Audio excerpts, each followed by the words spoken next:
Donc ça commence là, c'est ça? Ah, bien, bien. Bon.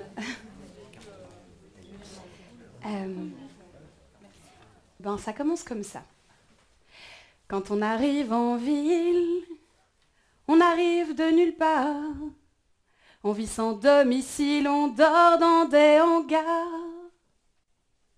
Le jour on est tranquille, on passe incognito. Le soir on change de peau et on frappe au hasard. Alors, préparez-vous pour la bagarre. Vous connaissez pas? Vous avez les paroles? On termine ensemble? Préparez-vous pour la bagarre quand on arrive en ville. Ah super, vous allez chanter, c'est trop bien. Super. Vous connaissez, donc c'est une chanson qui est tirée d'une comédie musicale qui s'appelle Starmania. Et moi, si je commence cette conférence gesticulée avec Starmania, c'est parce que je fais partie des gens qui ont des petites théories dans la vie.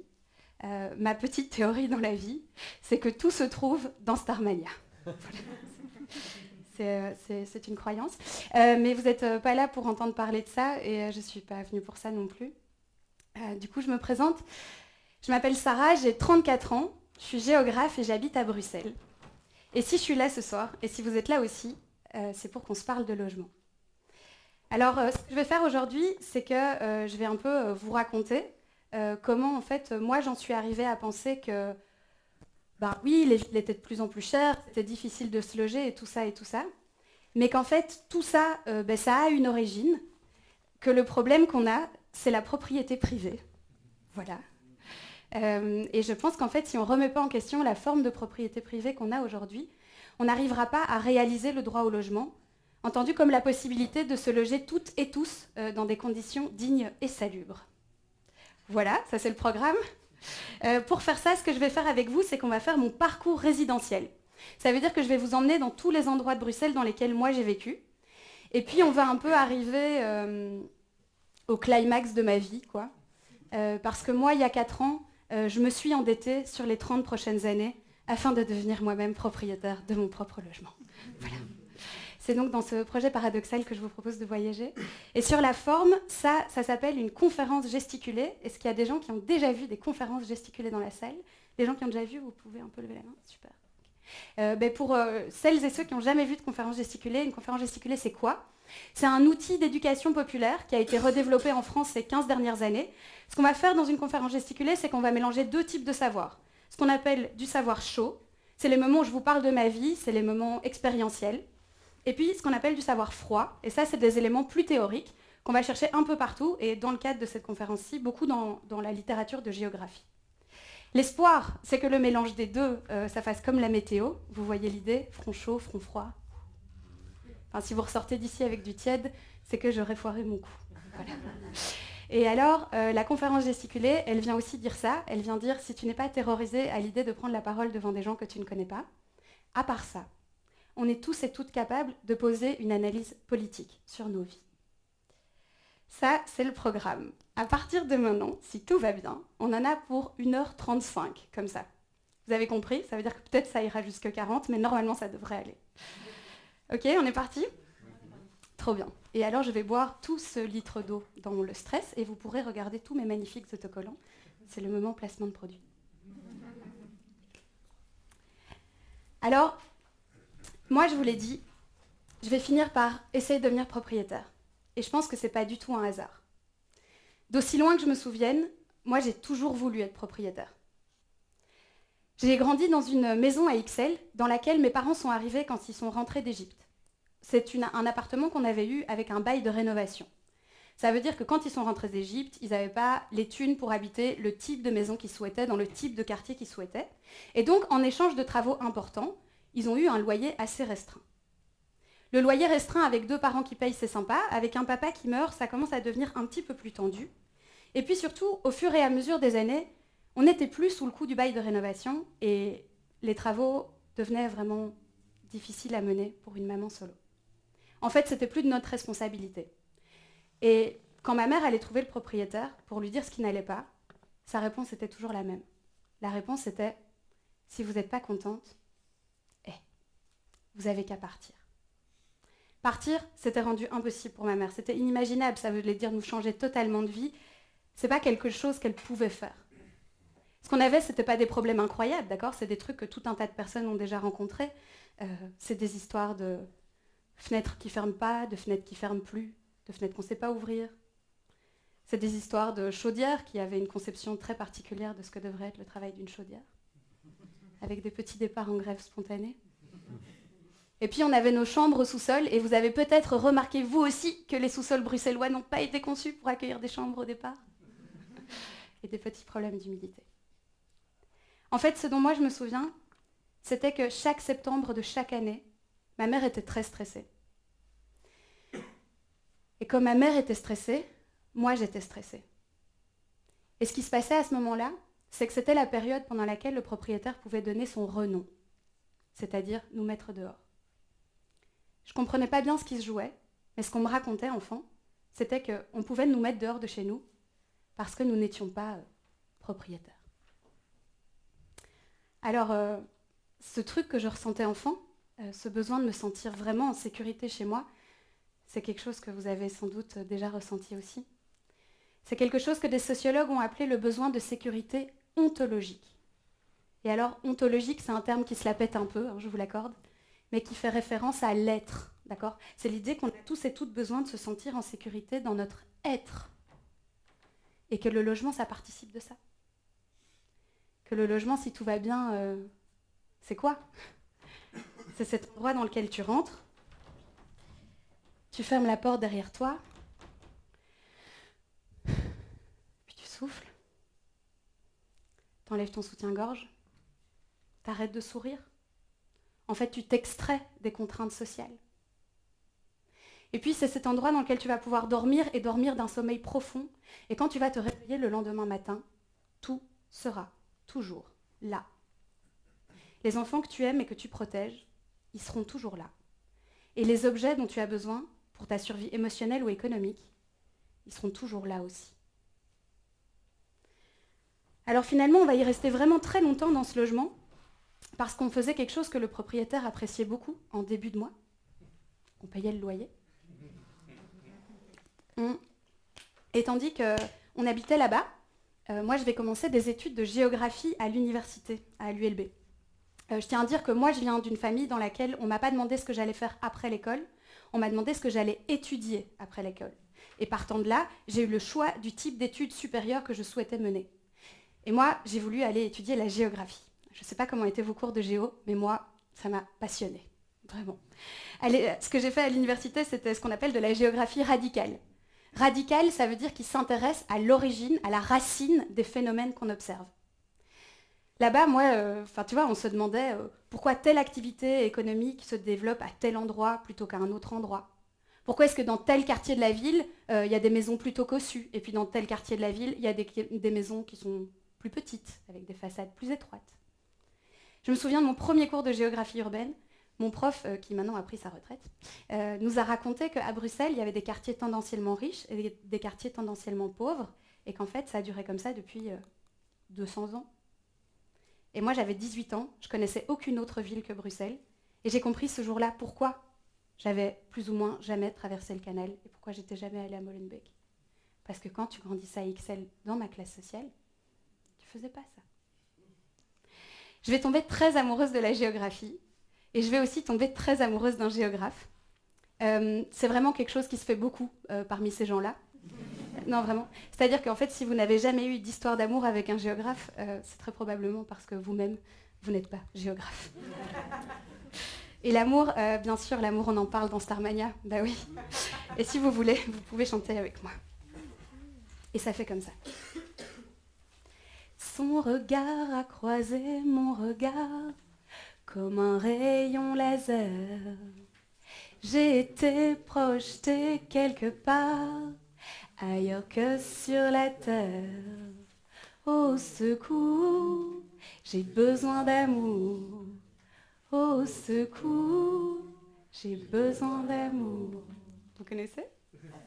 C'est une chanson qui est chantée par France Gall dans Starmania. Et dans Starmania, France Gall, elle joue le personnage de Crystal. Crystal, c'est la présentatrice de l'émission de télévision qui s'appelle Starmania. Et elle joue, et dans cette émission de télévision, l'idée c'est que chacun et chacune, nous aurons droit un jour à notre quart d'heure de gloire. Pour autant, l'héroïne de Starmania, ce n'est pas Crystal. L'héroïne de Starmania, c'est la télévision. C'est elle qui tient le rôle principal et qui fait des slams d'une effrayante actualité entre chaque chanson. Mais vous n'êtes toujours pas là pour Starmania. Et du coup, moi et ce garçon, on tombe très amoureux et on se dit qu'on veut habiter ensemble. On serait bien resté habiter à Ixelles, mais entre-temps, Ixelles, c'était devenu vraiment très cher. Alors, mon copain me dit « Mais viens, on va aller visiter un appartement pas très loin d'ici, qui est vraiment dans un quartier très sympa. » Alors, avec nos petits vélos, on se dirige vers Saint-Gilles. On se dirige vers Saint-Gilles. En fait, on ne va pas n'importe où à Saint-Gilles. On va visiter un appartement sur la place Morichard. Et ça m'énerve furieusement. Parce que la place Morichard, ce n'est pas du tout un endroit neutre dans mon histoire personnelle familiale. En fait, c'est là que mon père s'est installé quand il est arrivé d'Égypte à 18 ans sans diplôme. Et du coup, pour qu'un mec débarquant d'Égypte à 18 ans sans diplôme s'installe quelque part, et puis que des années après, sa fille avec son diplôme en poche, et puis le mec avec le même diplôme en poche, s'installe au même endroit, c'est qu'il s'est passé quelque chose. Le quartier a changé. On va trouver d'autres qualificatifs. Dans certains journaux, on va vous dire qu'il est devenu plus branché, plus sympa, tout ça. Ces choses-là, elles ne se passent pas tout à fait toutes seules. À Saint-Gilles, il s'est passé pas mal de trucs. D'ailleurs, quelque chose dont vous avez peut-être déjà entendu parler, c'est que la commune a mis en place il y a assez longtemps un parcours d'artistes. Et là, l'idée, c'est que les artistes qui habitaient dans la commune pouvaient se signaler, et puis la commune créait un parcours entre les différents ateliers d'artistes. Et pour les gens qui ont envie de montrer leur travail, c'est vraiment trop cool. Et pour les gens qui ont envie d'aller regarder comment travaillent des artistes, c'est vraiment trop cool aussi. Mais ce parcours d'artistes, il va aussi avoir un autre effet. Il va avoir comme effet d'amener des gens à Saint-Gilles, des gens qui n'y allaient pas du tout, et qui arrivent à Saint-Gilles et qui se disent « Oh, waouh, en fait, Saint-Gilles, c'est vachement sympa. Et il y a plein d'artistes. » Au moment où nous, on s'installe sur la place Morichard, il y a un truc qui vient de se terminer et qui s'appelle un contrat de quartier. Est-ce qu'il y a des gens qui ont déjà entendu de contrat de... Oui?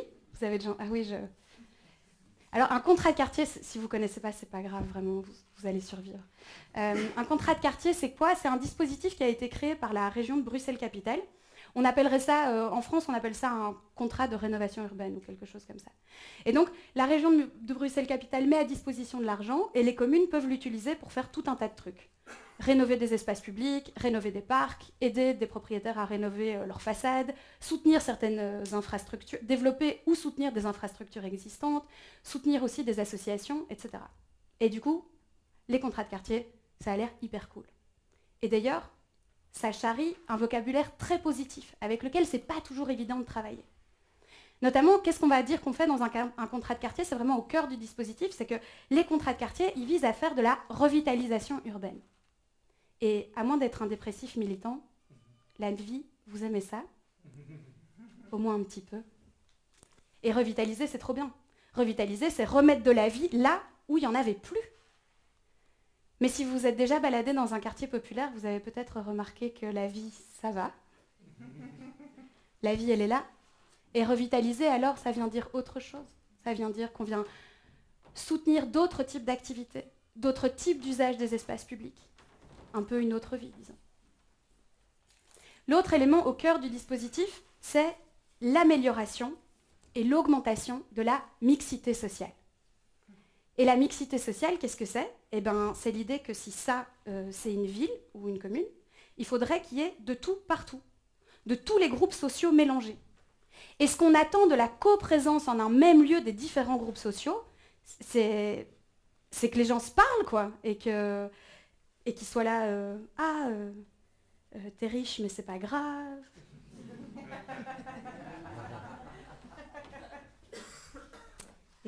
Et toi, t'es pauvre. La théorie de la mixité sociale, elle veut que si tu mets un riche à côté d'un pauvre, ça va aider le pauvre à comprendre comment mieux s'en sortir, notamment comment mieux s'insérer et se présenter pour avoir un emploi et toutes des choses comme ça. Alors, outre que cette théorie-là n'a jamais été vérifiée par les sciences humaines, moi, ce qui m'embête un peu avec la mixité sociale, ou en tout cas avec ce projet-là, c'est que, je ne sais pas si vous avez remarqué, mais la mixité sociale, on l'a fait que dans un sens. D'accord ? On n'a pas de grands projets d'installation de pauvres dans les quartiers sud-est de Bruxelles. D'accord ? Non. Les projets de mixité sociale, ils viennent soutenir l'installation des classes moyennes et des classes supérieures dans les quartiers populaires, même si on sait qu'en fait, ça participe à faire potentiellement monter les prix des loyers.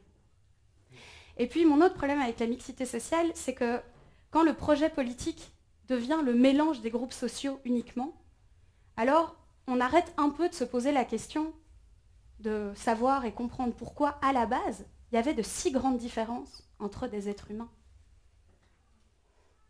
Quelqu'un m'a dit « T'as pas l'air très fan du dispositif quand même. » Je dis « Merde, ça se sent. » Mais bien sûr, on va quand même s'installer place Morichard parce que ma vie est un long renoncement à mes principes. Et on va s'installer place Morichard et je vais me mettre à travailler à l'université. En fait, en gros, moi j'ai toujours été très sage. J'étais très sage en primaire, en maternelle déjà. Primaire, secondaire, j'ai fait pareil à l'université. Et du coup, ils m'ont proposé un travail après. Et donc, je me suis mise à travailler à l'université. Je me suis mise à travailler à l'université sur la périurbanisation des classes populaires bruxelloises. C'est quoi? Ça veut dire que je m'intéresse en fait aux personnes qui habitaient à Bruxelles, plutôt dans les quartiers centraux, et puis qui vont aller vivre en dehors de la région de Bruxelles-Capitale, voire dans d'autres villes de Belgique. Mais je ne m'intéresse pas à toutes les trajectoires de population. Je m'intéresse qu'aux gens qu'on dit appartenir aux classes populaires. Et classe populaire, c'est un mot que vous avez peut-être déjà entendu parce qu'il a remplacé le terme de classe ouvrière dans les sciences humaines, notamment parce qu'il y a moins de gens qu'avant qui travaillent dans l'industrie lourde, quoi. Et qu'est-ce qu'on entend par classe populaire? On entend grosso modo des gens qui n'ont pas un super diplôme, parce qu'ils et elles n'ont pas un super diplôme, il n'y a pas un super salaire qui suit. À Bruxelles, la majorité de ces personnes est issue de l'immigration, de première, deuxième ou troisième génération d'ailleurs. Et puis ce sont aussi des personnes dont les goûts culturels vont être un peu décriés, quoi. C'est des gens dont on va dire « Ah, ils écoutent ça. Et du coup, je vais faire ça de deux façons. Je vais travailler sur ces mouvements de population-là de deux façons. Je vais travailler avec une grosse base de données horrible dont on ne va pas discuter. Et puis, je vais faire... vous avez eu peur. Et puis, je vais faire ce qu'on appelle du travail qualitatif. Ça veut dire que je vais rencontrer des vrais gens et leur poser des vraies questions. Et pour une raison obscure, ces gens vont vraiment me répondre. Et du coup, ça se passait comment? Moi, mon vélo et mon petit enregistreur, on débarquait chez des nanas que j'avais jamais vues. Et je leur posais une question. Je leur demandais de me raconter leur parcours résidentiel. Et c'est ce que je fais avec vous maintenant, et vous voyez que c'est une question qui en fait est hyper intime. Et qu'avec ça, les gens, ils te déroulent leur vie, quoi. Ça m'a toujours impressionné que ces femmes acceptent de me répondre. Et qu'elles se prêtent à ce jeu, qui n'était pas facile. La première personne que j'ai rencontrée, elle s'appelle Fatima. Elle m'a reçue adorablement. Adorablement. Mon cœur battait la chamade, le sien aussi sans doute, mais ça ne se voyait pas. Et elle s'est mise à me raconter. Elle s'est mise à me raconter un passé de locataire très insécurisant à Bruxelles. Elle m'a raconté qu'elle avait vécu plusieurs expulsions, dont une avec les huissiers de justice et une expulsion illégale. Elle m'a aussi raconté qu'à un moment donné, elle et son mari, ils avaient plutôt un bon salaire et qu'ils cherchaient un appartement qui corresponde plus à leurs besoins. À savoir, ils voulaient une chambre en plus et des chambres dans lesquelles il n'y avait pas de moisissure. Mais en fait, assez vite, elle s'est rendue compte que les quartiers dans lesquels ce type de logement existait, à l'époque en tout cas, on ne louait pas à une femme voilée mariée avec un type qui ne parle pas très bien le français. Au moment où moi je l'ai rencontrée, ça faisait une dizaine d'années qu'elle était installée dans sa maison. En fait, il y a 10 ans, ce qui s'était passé, c'est qu'ils avaient reçu un nouvel avis d'expulsion. Un propriétaire avait racheté l'immeuble et il mettait tout le monde dehors. Et elle a dit à son mari, si on retrouve un appartement, dans le meilleur des cas, on y reste quoi? 10 ans? Moi, à 60-65 ans, je refais pas les cartons en fait. Je crois qu'il faut qu'on devienne propriétaire. Mais comme leur projet, c'était pas d'habiter dans un garage, ils ont dû quitter Bruxelles. La maison dans laquelle elle me reçoit, elle y tient hyper fort. Elle l'adore. Elle l'adore parce qu'elle me dit que désormais, il ne tient plus qu'à elle d'y rester.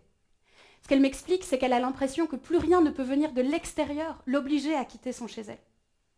Mais au détour de cette conversation qui va durer 2 heures, elle va aussi me raconter qu'elle retourne tous les jours à Molenbeek. Tous les jours. Pour aller chez le médecin, pour aller au travail, pour voir ses amis, pour faire garder ses enfants quand ils sont malades, pour voir sa famille. Elle va aussi me raconter qu'elle n'a aucun contact dans les nouvelles écoles de ses enfants, alors qu'elle était une des membres les plus actives du comité de parents d'élèves à Molenbeek. Mais là, juste, elle n'y arrive pas. À un moment donné, elle va aussi me dire que maintenant, ça va mieux, parce qu'elle a réussi à faire baisser ses mensualités à la banque de 30 €. Et moi, à l'époque, c'était il y a une dizaine d'années, donc 30 € de l'époque, ça fait bien 60 € de maintenant, quoi. Mais moi, dans ma vie, 30 €, franchement, ça n'existait pas. C'était une somme que tu le mettais ou tu le mettais pas sur mon compte en banque, ça changeait rien, d'accord? J'étais casée avec un type qui gagnait bien sa vie, je gagnais bien ma vie. Elle m'a raconté qu'en fait, elle s'est tapée la banque avec quelqu'un qui parle mieux le français qu'elle, parce que c'est à ça que son économie mensuelle tient à chaque fois. Et en fait, c'était pas la seule. Et évidemment, ce qu'elle me raconte, Fatima, c'est pas du tout, c'est pas une histoire isolée, d'accord? C'est structurel. Vous avez peut-être remarqué que vous aussi, le logement à Bruxelles, ça marche pas fort fort. Qui paye trop cher pour se loger? Est-ce que vous voulez bien lever la main, s'il vous plaît, si vous considérez que vous payez trop cher pour vous loger, pardon. Levez bien haut que je vous vois. Ouais, super. Ok. Les personnes qui n'ont pas levé la main, qui considèrent qu'il ou elle a un bon plan? Un bon plan. Toi, tu penses que c'est un bon plan? Ok, super, merci. C'est un peu toujours la proportion. Alors, Bruxelles, parlons-en, Bruxelles. À Bruxelles, qu'est-ce qu'on a? À Bruxelles, on a 550 000 ménages, à peu près. Et depuis le 1er janvier 2024, j'ai le plaisir de vous annoncer que 54 000 ménages sont sur la liste d'attente pour un logement social. Ça veut dire qu'à peu près un ménage sur 10 attend en ce moment un logement social. Mais en fait, on considère que 2/3 à la moitié des Bruxellois et des Bruxelloises est dans les conditions d'accès à un logement social. Et des logements sociaux, on en a 7% à Bruxelles. En fait, dans toute la Belgique, à peu près, on en a 7%. Alors, il y a aussi, comment est-ce qu'on dit ça? Il y a aussi 7000 personnes qui dorment en rue, comme on dit, d'accord? Et alors, c'est un chiffre qui est notamment issu d'un comptage qui est réalisé une année sur 2, d'accord? Dans la rue, on se répartit les rues de Bruxelles et on va compter le nombre de personnes qui dorment dans les rues. Et ce chiffre, il élude toute une autre partie de la réalité qui est très difficile à mesurer, qui sont les personnes qui n'ont pas de chez elles et de chez eux. On appelle ça le sans-chez-soirisme. D'accord? Et c'est des personnes qui, en fait, ne sont pas dans la rue, ou pas tout le temps, et qui vont essayer d'aller chez Bidule, et puis chez Truc, et puis chez Machin, et puis chez Bazar, etc., etc. C'est le cas notamment de beaucoup de femmes qui font ce trajet-là pour éviter d'être dans la rue, même si vous avez bien compris qu'aller chez Bidule, Bazar et Truc, c'est pas nécessairement que de la sécurité non plus. Et puis alors, il est aussi arrivé un truc que je vais vous montrer avec mon corps. C'est que, grosso modo, les revenus, ils ont fait comme ça, d'accord? Et la droiture magnifique de mon bras masque bien sûr toute une série d'inégalités. Parce que si je vous dis que les revenus sont restés stables en tenant compte de l'inflation, j'élude le fait qu'il y a aussi des revenus qui ont baissé. Il y a des revenus qui ont baissé parce que notamment il y a tout un tas de personnes, coucou les jeunes et les moins jeunes, qui ont un rapport de moins en moins sécurisé à l'emploi. D'accord? On travaille un peu, puis on travaille plus, puis on travaille un peu, puis on travaille plus, etc., etc. Et puis il y a aussi des personnes qui travaillent dans des secteurs dans lesquels, en fait, le revenu évolue moins vite que l'inflation. Typiquement, le secteur du bâtiment. D'accord? Donc, si la courbe elle est grosso modo restée droite, c'est que de l'autre côté, il y a des revenus qui ont plutôt augmenté. D'accord? Et qu'il y a des inégalités qui se cachent derrière mon bras. Et alors, les loyers, ils ont fait comme ça. Voilà. Et la différence entre les deux, là, sur les 15 dernières années, c'est 20 à 30%. D'accord? Donc, en fonction des quartiers, les loyers, ils ont augmenté sur les 15 dernières années de 20 à 30% en plus de l'inflation. D'accord? Et il n'y a pas eu d'amélioration structurelle du bâti. D'accord? Vous n'avez pas soudainement un jacuzzi qui est arrivé chez vous. Okay? C'est juste plus cher pour la même chose. Et ce machin-là, ça s'appelle le marché locatif privé. Ça loge à Bruxelles plus que la moitié de la population. Presque 60% en fait si on compte les enfants et tout ça. Et pour qu'on soit très bien au clair sur qu'est-ce que c'est le marché locatif privé, je vous propose de faire un mini détour par un truc qu'on a inventé et qui s'appelle le logement social. Enfin, la théorie du logement social. C'est quoi le logement social en théorie? Comment ça fonctionne? Ça fait comme ça. Bonjour, je suis une femme, j'ai 2 enfants, je gagne 1 400 €. Alors au logement social, ce qu'on va faire, c'est qu'on va regarder ta situation. Et on va dire, tu as 2 enfants, ils grandissent. Ce serait sympa si vous avez un appartement 3 chambres. Et puis, puisque tu gagnes 1 400 €, ce serait quand même bien qu'il te reste, je sais pas moi, 800, 900 balles pour que tout ce petit monde aille bien, se nourrisse, aille chez le médecin, tout ça, tout ça. Donc, merci de nous donner 500 €. Alors, tu donnes 500 € et puis tu as un appartement 3 chambres. Vous avez une idée du temps de liste d'attente pour avoir un appartement 3 chambres sur le logement social à Bruxelles? 45 ans. Sarah. 10 ans, ouais, 10 ans, ce serait pas mal. 15 ans. Voilà, 15 ans. Du coup, il faut anticiper un peu, hein, bien sûr. Voilà. Mais le marché privé, c'est complètement différent, bien sûr. Parce que le marché privé, ça fonctionne comment? Ça fait « Bonjour, je suis une femme, j'ai 2 enfants, je gagne 1 400 €, je cherche un appartement en 3 chambres. » Et ben non. Un appartement 3 chambres, c'est clair, ça coûte au moins 1 200 €. On va pas tortiller du cul, comme on dit. Du coup, c'est pas grave. Je vais plutôt me mettre à chercher un appartement 2 chambres. Et ça tombe bien, parce que les enfants s'entendent bien. Et ça, c'est quand même une chance. Donc, ils peuvent dormir dans la même chambre. Mais la statistique que moi j'ai trouvée, c'est qu'au 1er septembre 2022, un appartement 2 chambres, ça valait en moyenne 1 000 €. Et 400 € de reste à vivre à 3, c'est skerp, comme on dit.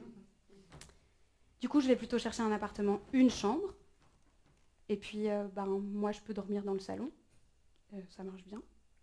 Et si vous trouvez un appartement 1 chambre avec un salon assez grand pour dormir dedans, et disons qu'il est même salubre, à quoi 800 €, vous allez signer ce bail, j'imagine. Du coup, il reste 600 balles pour vivre à 3. Il faut payer les charges aussi. Ça marche bien, hein. Il y a une chanson là-dessus dans Starmania. Et oui, bien sûr. Et ça fait comme ça. J'ai pas demandé à venir au monde. Je voudrais seulement qu'on me fiche la paix. J'ai pas envie de faire comme tout le monde, mais il faut bien que je paye mon loyer. Je travaille à l'Underground Café. Je suis rien qu'une serveuse automate. Ça me laisse tout mon temps pour rêver. Même quand je tiens plus debout sur mes pattes, je suis toujours prête à m'envoler. Je travaille à l'Underground Café. Vous la connaissez un peu, celle-là? Moi, c'est ma chanson préférée de Starmania. Du coup, si en rentrant chez vous ce soir, vous n'écoutez qu'une seule chanson, ça me ferait vraiment plaisir que ce soit celle-là. La serveuse automate, c'est le personnage qui nous ressemble le plus, en fait, dans Starmania. C'est elle qui vit en plus fort tout ce qui nous traverse. Mais vous n'êtes toujours pas là pour ça. J'en étais là dans ma vie. Moi, en gros, je prenais mon petit vélo, j'allais rencontrer des nanas qui m'expliquaient qu'elles avaient acheté des maisons, qu'en fait, elles galéraient à garder, parce que c'était la totalité des personnes que je rencontrais qui me racontaient ça. Et je retournais à l'université et je disais à mon promoteur, Mathieu, on s'est planté. Il ne faut pas qu'on travaille sur la périurbanisation des classes populaires bruxelloises. D'abord, c'est très long, d'accord? Mais en plus, c'est pas ça le problème. Le problème, c'est le logement, en fait. Il faut qu'on s'intéresse à ce machin-là. Comment ça fonctionne? Pourquoi c'est si cher? Il faut qu'on s'intéresse au logement. Là, mon promoteur m'a expliqué que c'est pas du tout comme ça que ça se passe. Ouh là là, non, à l'université, si tu dis que tu vas faire une recherche sur quelque chose, il faut que tu fasses la recherche sur quelque chose. Tu peux pas comme ça au milieu changer. Et donc, du coup, moi, je vais quitter l'université. Mais au milieu de ça, avant que je parte, il y a une nana qui est venue me trouver. Elle faisait partie d'un mouvement marxiste-léniniste que vous connaissez peut-être, qui s'appelle le PTB. Elle est venue me trouver et elle m'a dit « Ah, tu trouves pas que c'est furieusement la merde, ces histoires de logement ?» J'ai dit « Si ». Elle m'a dit « Tu veux pas qu'on réfléchisse à une loi pour tout régler ?» Et moi, j'étais jeune et j'ai dit « Ouais, allons-y !» Et donc, on va se mettre autour de la table avec plusieurs personnes, des gens qui sont au PTB comme elle, quoi, c'est vraiment leur truc, et puis des gens qui ne sont pas au PTB comme moi, mais qui travaillons sur les questions de logement et qui avons envie que les choses changent un peu. Et comme on était vraiment une bande de petits génies, vous allez voir, nous, on a dit, en fait, les loyers, ils ont fait comme ça.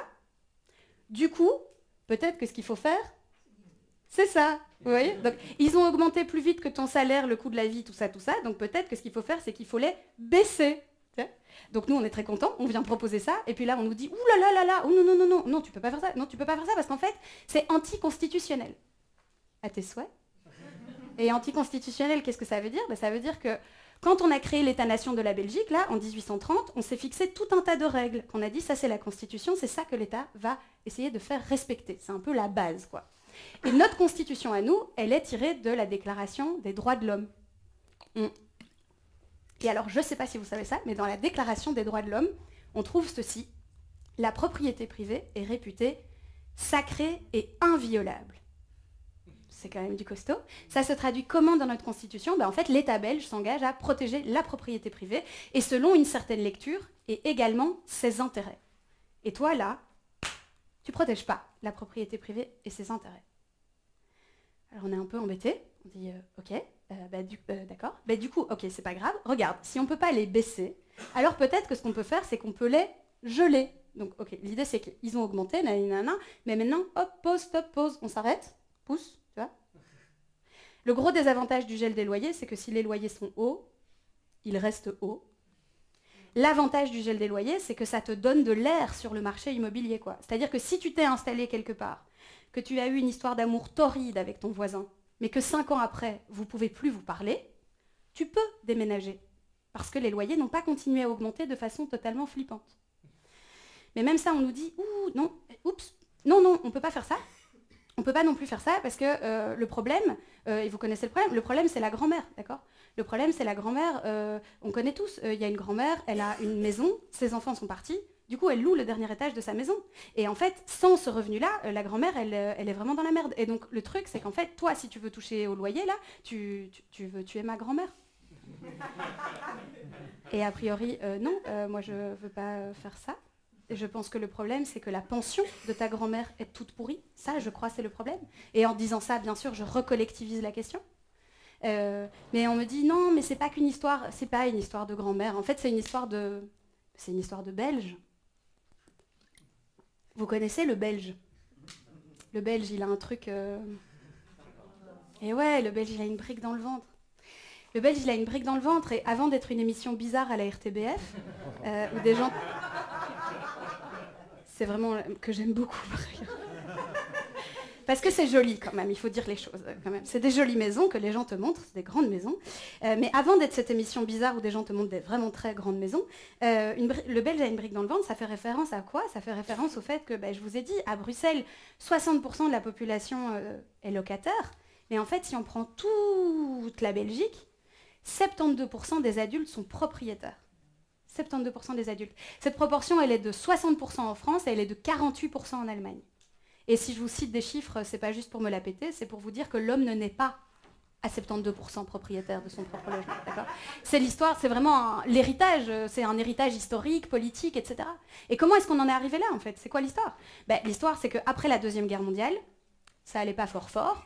Il y avait beaucoup de choses qui avaient été démolies, on n'avait pas construit, il y avait des très grands besoins en logement. Et après la Deuxième Guerre mondiale, les pays vont décider des choix très différents par rapport à ce besoin de logement. En France et aux Pays-Bas notamment, on va décider de construire beaucoup de logements publics. Et alors on aime ou on n'aime pas les cités HLM, tu vois, c'est pas ça, mais en tout cas, il y a eu un choix là. En Belgique, on n'a pas fait ça. En Belgique, ce qu'on a fait, c'est qu'on a poursuivi une politique qu'on avait déjà commencée avant, c'est-à-dire qu'on a décidé de soutenir l'aide à l'accès à la propriété privée individuelle. Ça va être ça la politique du logement, ça va être d'aider les gens à devenir propriétaires de leur propre logement. Et en fait, comment on va faire ça? On va faire ça avec des défiscalisations, avec des prêts aidés, on va aussi soutenir la promotion immobilière, enfin on va faire tout un tas de trucs, quoi. Et ce qui est assez rigolo, c'est que ça nous paraît super normal maintenant si on est né dans cet environnement-là, mais ça n'a pas été si évident, en fait, de pousser les gens à s'endetter pour des longues périodes. Il a fallu donner envie de ce truc-là. Et autour de cette maison, autour de cette idée d'accéder à la propriété privée, on va nous vendre beaucoup plus que simplement la maison, quoi. Et moi, je vais me rendre compte de la puissance de ce dispositif et de cette proposition, quoi, un jour que je vais discuter avec ma grand-mère. Un jour, j'ai fait une interview de ma grand-mère parce que j'avais pas envie qu'on perde toutes ses tranches de vie, tout ce qu'elle avait vécu, tout ça, quoi. Donc je lui ai demandé si je pouvais l'interviewer, elle a dit oui, et du coup je lui ai posé la seule question que j'osais poser à des gens à cette époque. Je lui ai demandé de me raconter son parcours résidentiel. Et ma grand-mère, elle va le faire, elle va me raconter son parcours résidentiel. Et elle s'est mise, ma grand-mère, elle s'est mise à me raconter qu'en fait elle a grandi à Anderlecht, dans le quartier du Triangle, etc. Et il s'est passé plein de trucs dans sa vie. Et à un moment donné, elle était mariée avec un type avec lequel, en fait ça n'allait pas. Franchement, leur relation était... très conflictuel, très difficile. Mais ma grand-mère, elle a cru que s'ils devenaient ensemble propriétaires d'une maison à Linkebeek, ils allaient enfin être heureux. Vous voyez? Et elle me raconte ça, quoi. Elle me raconte comment elle y a cru, comment elle s'est dit, ça va être notre solution. Et j'ai toujours adoré aller chez ma grand-mère parce que elle collectionne les marabouts flash. Et donc ma grand-mère, elle me raconte ça, et derrière elle, il y a plein de marabouts flash qui traînent. Donc je ne sais pas si vous connaissez les marabouts flash, c'est des petits livres. En fait, c'est l'ancêtre du tutoriel YouTube. Tu vois, c'est impossible de dire autrement. Ça s'appelle l'encyclopédie permanente de la vie quotidienne. Et il y en a... Ouais, attends.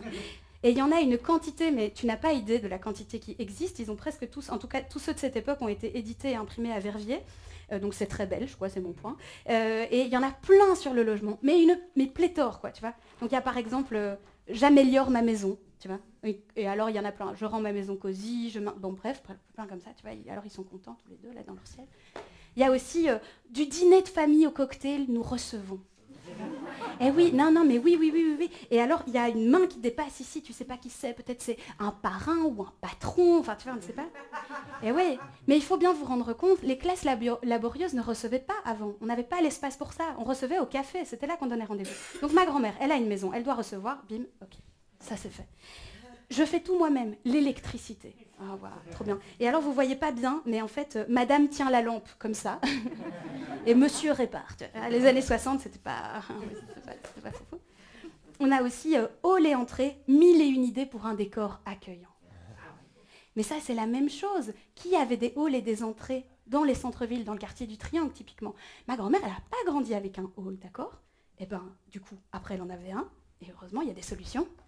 Et ben oui. Et puis, mon préféré, je nettoie tout. Je regarde mon ancienne coloc dans les yeux. Oui, c'est un livre incroyable. Sur un projet double entrée, problème, revêtement, solution. Vraiment. Bref, il y a plus que juste le logement, quoi. Je m'appelle Johnny Roquefort. Je suis née dans la banlieue nord. J'ai grandi sur les trottoirs. J'ai pas choisi d'être un zonard. Ma mère est devenue folle parce que mon père buvait trop. À 15 ans, j'ai quitté l'école et j'ai pris le premier métro. Sans foi ni loi, je veux vivre et mourir sans feu ni lieu. Je veux pas rentrer dormir dans ma banlieue. J'ai tout cassé avant de partir. J'ai pas de passé, j'ai pas d'avenir. Ouais. Et ça, c'est la chanson de Johnny Roquefort. Et Johnny Roquefort, dans Starmania, il joue un peu le bad boy, quoi, d'accord? Il fait partie d'un gang, ils sont dans un truc de dire, la vie que vous nous proposez là, elle est vraiment naze, nous, on va brûler des trucs, on va faire des attentats. Et alors Johnny Roquefort et Crystal vont bien sûr avoir une histoire d'amour, mais je vous spoile pas. Ça se sent très vite, quand même, tu vois. Et Johnny Roquefort, il est né dans la banlieue nord parce que c'est une comédie musicale qui a été écrite par des Parisiens, enfin en tout cas, grosso modo, pensée par un Parisien. Et Paris, c'est une ville dont vous avez peut-être l'image en tête. On a comme ça une grande ville bourgeoise, d'accord, qu'on a rendue bourgeoise, chère depuis assez longtemps, avec des grandes maisons très belles, etc., enfin des immeubles très beaux, etc. Et puis autour de cette ville, mais un peu plus loin, des faubourgs ouvriers, la banlieue, etc., etc. Et à Bruxelles, et en Belgique en général, on n'a pas des villes qui ont cette forme-là. Parce qu'il faut se montrer honnête. Bruxelles, c'était plutôt une petite ville, d'accord? C'était une ville de province, qui va connaître une très grande croissance au moment de la révolution industrielle. Mais vraiment, c'est-à-dire qu'on a du mal à se le figurer, mais en 1880, les villes qui comptent dans le monde, d'accord, c'est Londres, Manchester, Londres et puis Bruxelles. Ça n'a pas duré longtemps, mais quand même. Et du coup, qu'est-ce qui va se passer au moment de cette révolution industrielle? En fait, il y a plein d'usines, de fabriques qui vont venir s'installer tout dans la ville, en fait, tout près de la ville. Mais elles ne vont pas s'installer n'importe où. Elles vont s'installer là où c'est pas cher d'acheter du sol. Et où est-ce que c'était pas cher d'acheter du sol? C'était dans la partie inondable de la vallée de la Seine. C'est-à-dire que si vous êtes au centre-ville, vous voulez aller à Molenbeek, c'est pas fatigant. Super. Vous voulez aller à Ixelles, c'est fatigant. Eh bien, l'eau, c'est pareil. Quand elle débordait de la Seine, elle débordait pas pareil partout. Et dans la partie inondable de la vallée de la Seine, on trouvait des terrains moins chers. Et donc, ces entreprises, elles vont venir s'installer là, quoi, dans le bas de Molenbeek, dans le bas de Bruxelles, dans le bas de Forêt, dans le bas d'Anderlecht, dans le bas de Saint-Gilles. etc. Et autour de ces entreprises, qu'est-ce qui va venir s'installer? Des trucs dans lesquels on va loger des ouvriers en grande quantité, et des ouvrières d'ailleurs, parce qu'il y avait aussi beaucoup d'ouvrières. Donc ça, c'est des maisons, là, comme ça, qui vont devenir petit à petit un peu moins dangereuses qu'au début, parce qu'au début, ça n'allait vraiment pas du tout. Et ces maisons, elles se trouvent aussi dans ces quartiers industriels. Et je fais une terrible ellipse narrative, et je vous emmène de nouveau après la Deuxième Guerre mondiale, parce qu'après la Deuxième Guerre mondiale, on va changer de système économique. On va répartir différemment la thune qu'on se fait, pour le dire autrement. Grosso modo, 19e siècle, début du 20e siècle, ça fait beaucoup d'argent pour le patron, pas beaucoup d'argent pour les ouvriers et les ouvrières. Après la Deuxième Guerre mondiale, on va passer dans ce qu'on appelle l'économie fordiste, et en fait, on va augmenter le salaire. On va augmenter le salaire direct, c'est ce que vous avez dans votre poche, sur votre compte en banque, et on va créer le salaire indirect. Et le salaire indirect, c'est quoi? C'est l'école, c'est les routes, c'est les hôpitaux, et tous ces trucs-là. Et ce qui va se passer à ce moment-là, c'est que aussi, tout un tas de personnes issues de familles ouvrières va vivre ce qu'on appelle une ascension sociale. Ça veut dire qu'ils vont aller mieux que leurs parents. C'est le cas de ma grand-mère. Ma grand-mère, elle est fille de couturière, et ma grand-mère à moi, elle va devenir aide comptable. Et aide comptable, j'aime autant vous dire que c'est vachement mieux que couturière. Ça fait moins mal aux yeux, ça fait moins mal au dos, le soir on est moins fatigué, et ça paye vachement mieux.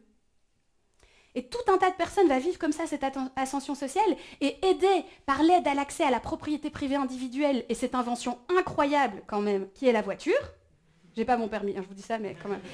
Et en fait, il va se passer un truc de fou. Ce qui va se passer, c'est qu'énormément de personnes vont quitter les centres-villes pour aller habiter en périphérie.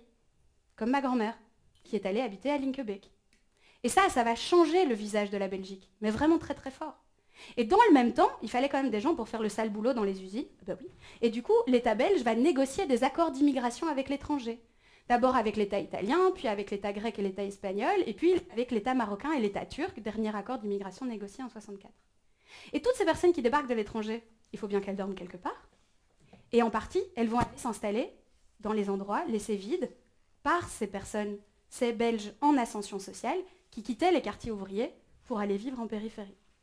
Et donc ces personnes, elles vont venir s'installer dans le bas de Bruxelles, dans le bas de Saint-Gilles, dans le bas d'Anderlecht, dans le bas de Forêt, etc.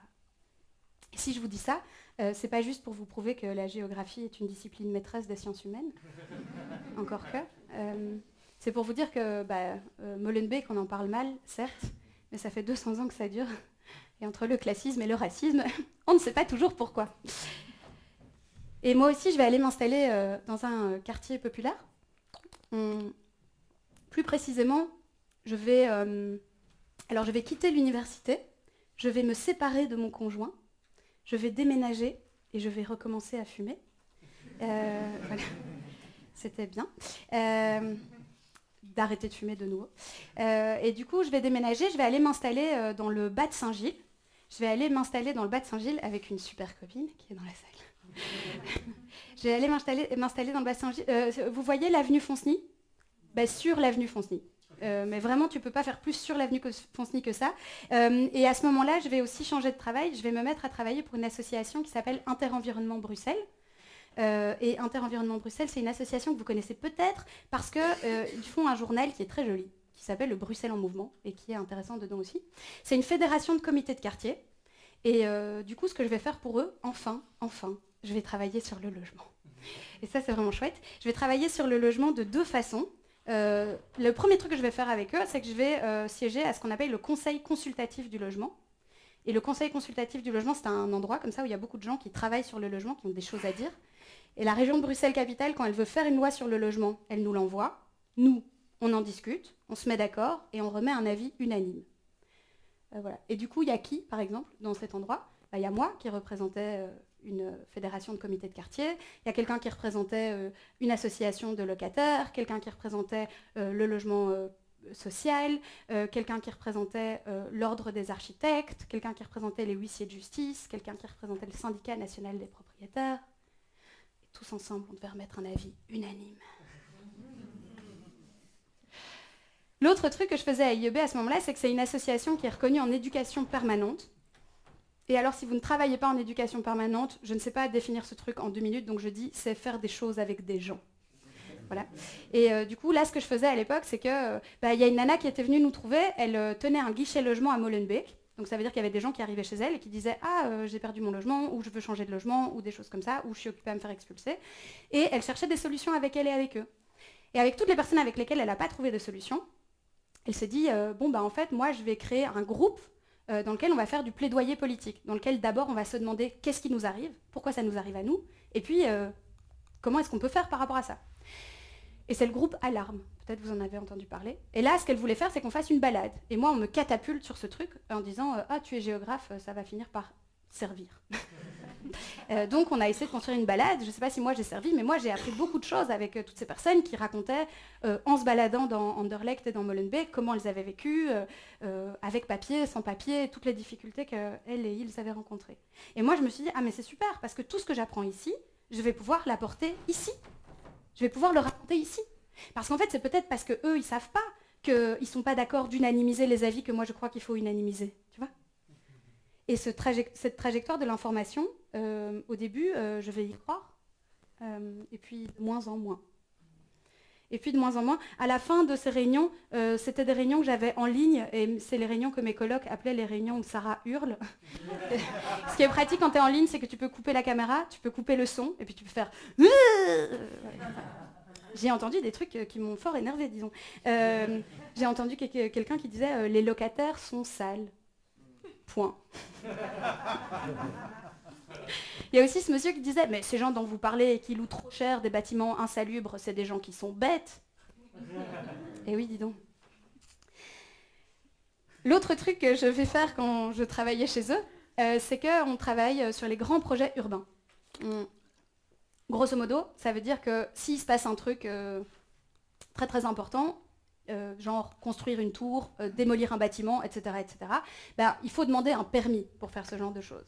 Et l'association dans laquelle je travaillais, elle aidait les habitants et les habitantes, les riverains, à réagir aux différentes choses qui se passent dans la ville.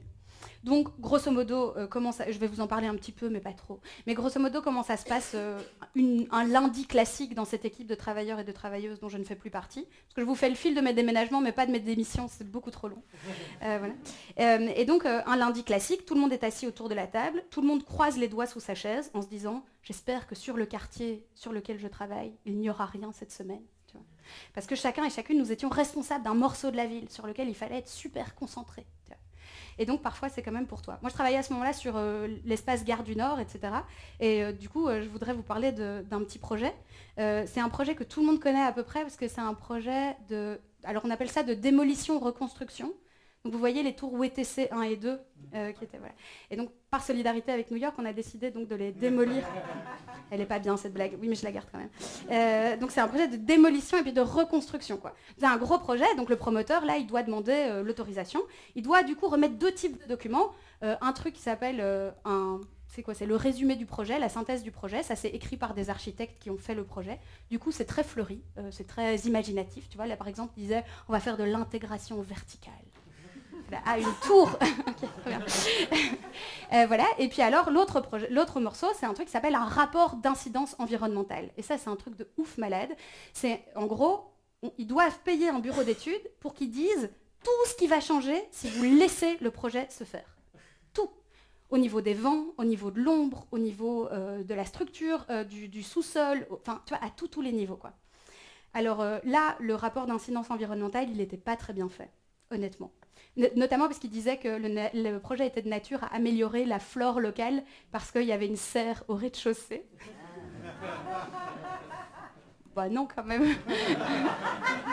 Et puis alors le truc un peu embêtant, c'est que les tours WTC 1 et 2, elles sont juste devant le parc Maximilien. Et au moment de ce projet, au moment où eux déposent la demande de permis, il y avait encore beaucoup de gens qui dormaient en fait dans le parc Maximilien. Et dans ce document, il n'était pas fait mention de l'existence de ces personnes. Bon alors ce projet, du coup le projet c'est un projet donc, de démolition-reconstruction, quoi. Donc ils disent on va reconstruire, alors on va monter un petit peu plus haut, mais c'est normal, c'est parce qu'entre temps il s'est construit d'autres choses, et c'est un peu comme pour les cheveux, tu vois, il faut égaliser, c'est pas, voilà, on va monter un tout petit peu plus haut, et puis alors aussi on va mettre du verre entre les deux tours, et on va faire des étages dedans, mais dis donc ça ressemble à une troisième tour ton truc, non pas du tout, voilà, donc ça c'est un peu le truc. Alors comment ça se passe? Après on va en commission de concertation, donc une commission de concertation, qui est déjà allé en commission de concertation? Ah, pas beaucoup. Ah, il faut faire ça. Une commission de concertation, c'est le moment où en fait les riverains, si tu t'inscris, tu as le droit de venir donner ton avis. Donc moi j'ai étudié mes dossiers, tu vois bien, donc voilà, après j'y vais avec des habitants et des habitantes. Ça est organisé par les pouvoirs publics, donc c'est une grande salle comme ça. Donc ici tu as les pouvoirs publics, donc tu as un homme, une femme, un homme, une femme, comme ça, Micheline qui est échevine de l'urbanisme, Jean-Michel qui travaille à l'environnement, Mohamed qui travaille chez les pompiers, etc., etc. Tous des gens comme ça. Et puis ici, tu as le demandeur, ça c'est la personne qui demande le permis. Donc si c'est un promoteur immobilier, en général, tu as un homme en costume, un homme en costume, un homme en costume et un homme en costume. Et puis ici, tu as les requérants. Ça, c'est les gens comme moi qui demandent à être entendus. Donc tu as une femme, un homme, une femme, un homme, peut-être une femme quand même, et peut-être quand même encore une petite femme.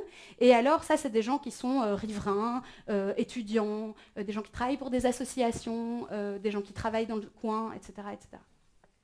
Alors, tout le monde est très secondaire supérieur, d'accord, certificat secondaire supérieur, parce que c'est quand même des projets, il faut avoir envie de les lire, hein, d'accord, parce que le projet dont je vous parle, il n'était pas gros, il fait 400 pages. Un plan d'aménagement directeur, c'est rapidement 1000 pages. Et là, les projets métro, c'était 4000, 5000, 6000 pages. Donc, il faut avoir envie ou être payé pour être là. Voilà, il faut prendre congé, etc., etc. Et voilà, mais c'est le moment où on peut donner son avis. Alors, moi, je m'asseyais toujours en face des promoteurs immobiliers, parce que voilà, comme ça, je les voyais. Mais pour le bien de ce spectacle, on m'a dit que c'était plus poli de retourner la salle. Donc, voilà. Et donc j'y allais, quoi, c'était mon moment, j'y vais, quoi. Je suis là, ah oui, c'était déjà pas une bonne idée dans les années 60, parce qu'il faut savoir qu'en fait, avant la gare du Nord, c'était un vrai quartier, avec des vrais gens, des vrais habitants, tout ça. Et puis ils ont décidé de faire le projet Manhattan. Et ils ont tout rasé. Et puis ils ont construit une tour, et puis quelques tours, etc. Voilà. Et puis donc moi je dis, ouais, c'était déjà pas une bonne idée, c'est pas mieux maintenant. On a à Bruxelles, à l'époque, on avait 1 300 000 mètres carrés de bureaux vides, que c'est beaucoup. Du coup, la démolition, d'accord. La reconstruction, pourquoi? Tu vois, je provoque un peu. Puis, alors normalement, je n'avais pas le droit de faire ça, mais de temps en temps, c'est vrai qu'un avis esthétique m'échappait. Normalement, je ne pouvais pas, mais bon, voilà. Par exemple, à Anderlecht, tu étais un peu là, ah, le crépi blanc, vous êtes sûr? Là, à ce moment-là, au moment où tu donnes un avis esthétique, il y a un type, son cœur saigne, ça, c'est l'architecte. Voilà. C'est à ce moment-là, mais si, c'est vrai, oui, c'est à ce moment-là que tu le repères, parce que c'est pas facile, comme tout le monde est à des costumes, c'est pas toujours évident de savoir qui est qui. Après, moi j'y vais, tu vois, je dis oui, et alors vu les bénéfices attendus du projet, nanana, et le quartier, etc., ce qu'il faudrait que vous fassiez, c'est que vous construisiez un peu de logement, alors je vais dire logement social, d'accord, c'est ça le mot qui va sortir de ma bouche, et quand tu dis logement, il y a un S qui commence, là il y a un type qui s'agite, ça c'est le promoteur. C'est à ce moment-là que tu l'as repéré. Tous les autres, à peu près, c'est des avocats, parce que c'est à ce niveau-là qu'en fait la bataille va se passer ensuite. Bon, moi, j'y suis allée à fond, j'ai tout dit et tout. Sortie de la commission de concertation, le type, le promoteur, qui n'avait pas du tout bougé, d'ailleurs, sur sa chaise, qui était resté très souriant, est venu me trouver et il m'a dit « Mais vous savez, mademoiselle, mon objectif à moi, c'est de faire de l'argent. » Enfin, et ben moi, j'ai dit « Bah oui, merci. Moi, je sais. Ce qui m'embête un peu, c'est que les pouvoirs publics vous laissent faire avec un projet dont on n'a pas besoin, en fait. » Et il m'a dit « Ah ça !» Et ça m'a... mais en fait, ça m'énerve vraiment. Ça m'énerve vraiment parce que si vous voulez, à ce moment-là, on travaille... le schéma dans lequel moi je suis censée travailler pour analyser tous ces machins, c'est le plan régional de développement durable. D'accord ? C'est ça qu'on se donne comme ambition. On veut une ville durable. Et alors, ce projet, je ne le prends pas par hasard, je le prends parce qu'en fait, le promoteur, il a dit qu'il allait faire un truc incroyable. Il a dit, moi, en fait, je ne vais pas démolir les tours. Je vais les démonter. Clac, clac, clac, clac, clac. Et je vais réutiliser, il avait dit à l'époque, et apparemment, ils font même mieux que ça, mais à l'époque, il avait dit, je vais réutiliser 60% des matériaux de construction. 60%. Personne ne fait ça, d'accord? Il fait ça pour être le chouchou, ok? Non, mais attends. Donc, il dit, je vais réutiliser 60%. Les 40% qui restent, les 40% que tu ne peux plus rien en faire, là c'est fini, il faut les jeter. Ces 40% qui restent, ça allait représenter à Bruxelles la moitié des déchets de construction pendant 1 an ou 2 ans. 2 tours. 2 tours. Et ces tours, on ne les démolit pas parce qu'elles sont dangereuses, elles vont s'effondrer, il y a un problème. On les démolit parce que la typologie de bureau qu'elles présentent, c'est plus à la mode aujourd'hui. D'accord? Donc ça m'énerve un peu. Et puis vous avez... Ah oui, et puis c'est ça aussi. C'était le moment où la ville avait dit « Ouais, on va faire une ville conviviale, ville à 10 minutes, tout ça. » Vous avez déjà fait un pique-nique, gare du Nord? Vous avez senti le vivre ensemble qui se dégage au pied des tours, etc. Ces espaces de qualité? Non. Mais non, parce que ces tours si hautes, en fait, elles ont des ombres portées, elles ont des effets de vent très importants. Elles ne dégagent pas, à proprement parler, à leur sol des espaces de qualité. Ça m'énerve, cette histoire. Pardon. Bon, et il y a une chanson là-dessus. Et celle-là, normalement, souvent, beaucoup de gens la connaissent. Et ça fait comme ça. J'ai du succès dans mes affaires, j'ai du succès dans mes amours. Je change souvent de secrétaire. J'ai mon bureau en haut d'une tour, d'où je vois la ville à l'envers, d'où je contrôle mon univers. Je passe la moitié de ma vie en l'air, entre New York et Singapour. Je voyage toujours en première. J'ai ma résidence secondaire dans tous les Hilton de la terre. Je peux pas supporter la misère. Au moins es-tu heureux? Je suis pas heureux mais j'en ai l'air. J'ai perdu le sens de l'humour depuis que j'ai le sens des affaires. J'ai réussi et j'en suis fière. Au fond, je n'ai qu'un seul regret. Je fais pas ce que j'aurais voulu faire. Qu'est-ce que tu veux, mon vieux? Dans la vie, on fait ce qu'on peut, pas ce qu'on veut. Et lui, qu'est-ce qu'il voulait? J'aurais voulu être un artiste. C'est inchantable. Mais après, c'est chantable. Après, on peut le chanter. Pour pouvoir faire mon numéro. Quand l'avion se pose sur la piste, à Rotterdam ou à Rio, j'aurais voulu être un chanteur pour pouvoir crier qui je suis. J'aurais voulu être un auteur pour pouvoir inventer ma vie, pour pouvoir inventer ma vie. Et ça, ce monsieur, il s'appelle 0 janvier. Et 0 janvier dans Starmania, c'est un promoteur immobilier qui a décidé de changer de vie. Il ne veut plus être promoteur immobilier, ce qu'il veut faire maintenant, c'est qu'il veut devenir président de l'Occident à la tête du Parti pour le Progrès. Ça vous rappelle quelqu'un? Et son programme, c'est grosso modo 2 choses, un programme hyper répressif et sécuritaire à l'intérieur, et faire une stratégie pour envoyer l'humanité sur Mars, parce qu'on a trop pollué la Terre. Et ça a été écrit en 78. C'est visionnaire quand même un peu, non? Vous voyez, Starmania, c'est super. Bon, moi, j'en étais là dans ma vie, tu vois, je travaillais là et tout ça, mais dans cet appartement où je logeais avec une copine que j'aime d'amour, je ne dormais pas. Je ne dormais pas parce que je fais partie de la team frileux des gens et qu'il n'y avait pas vraiment de chauffage et que la chambre, elle était très, très, très, très, très bruyante parce qu'il y a quelqu'un qui a décidé de mettre un site propre pour taxi en pavé. Et c'est une mauvaise idée si vous avez un simple vitrage.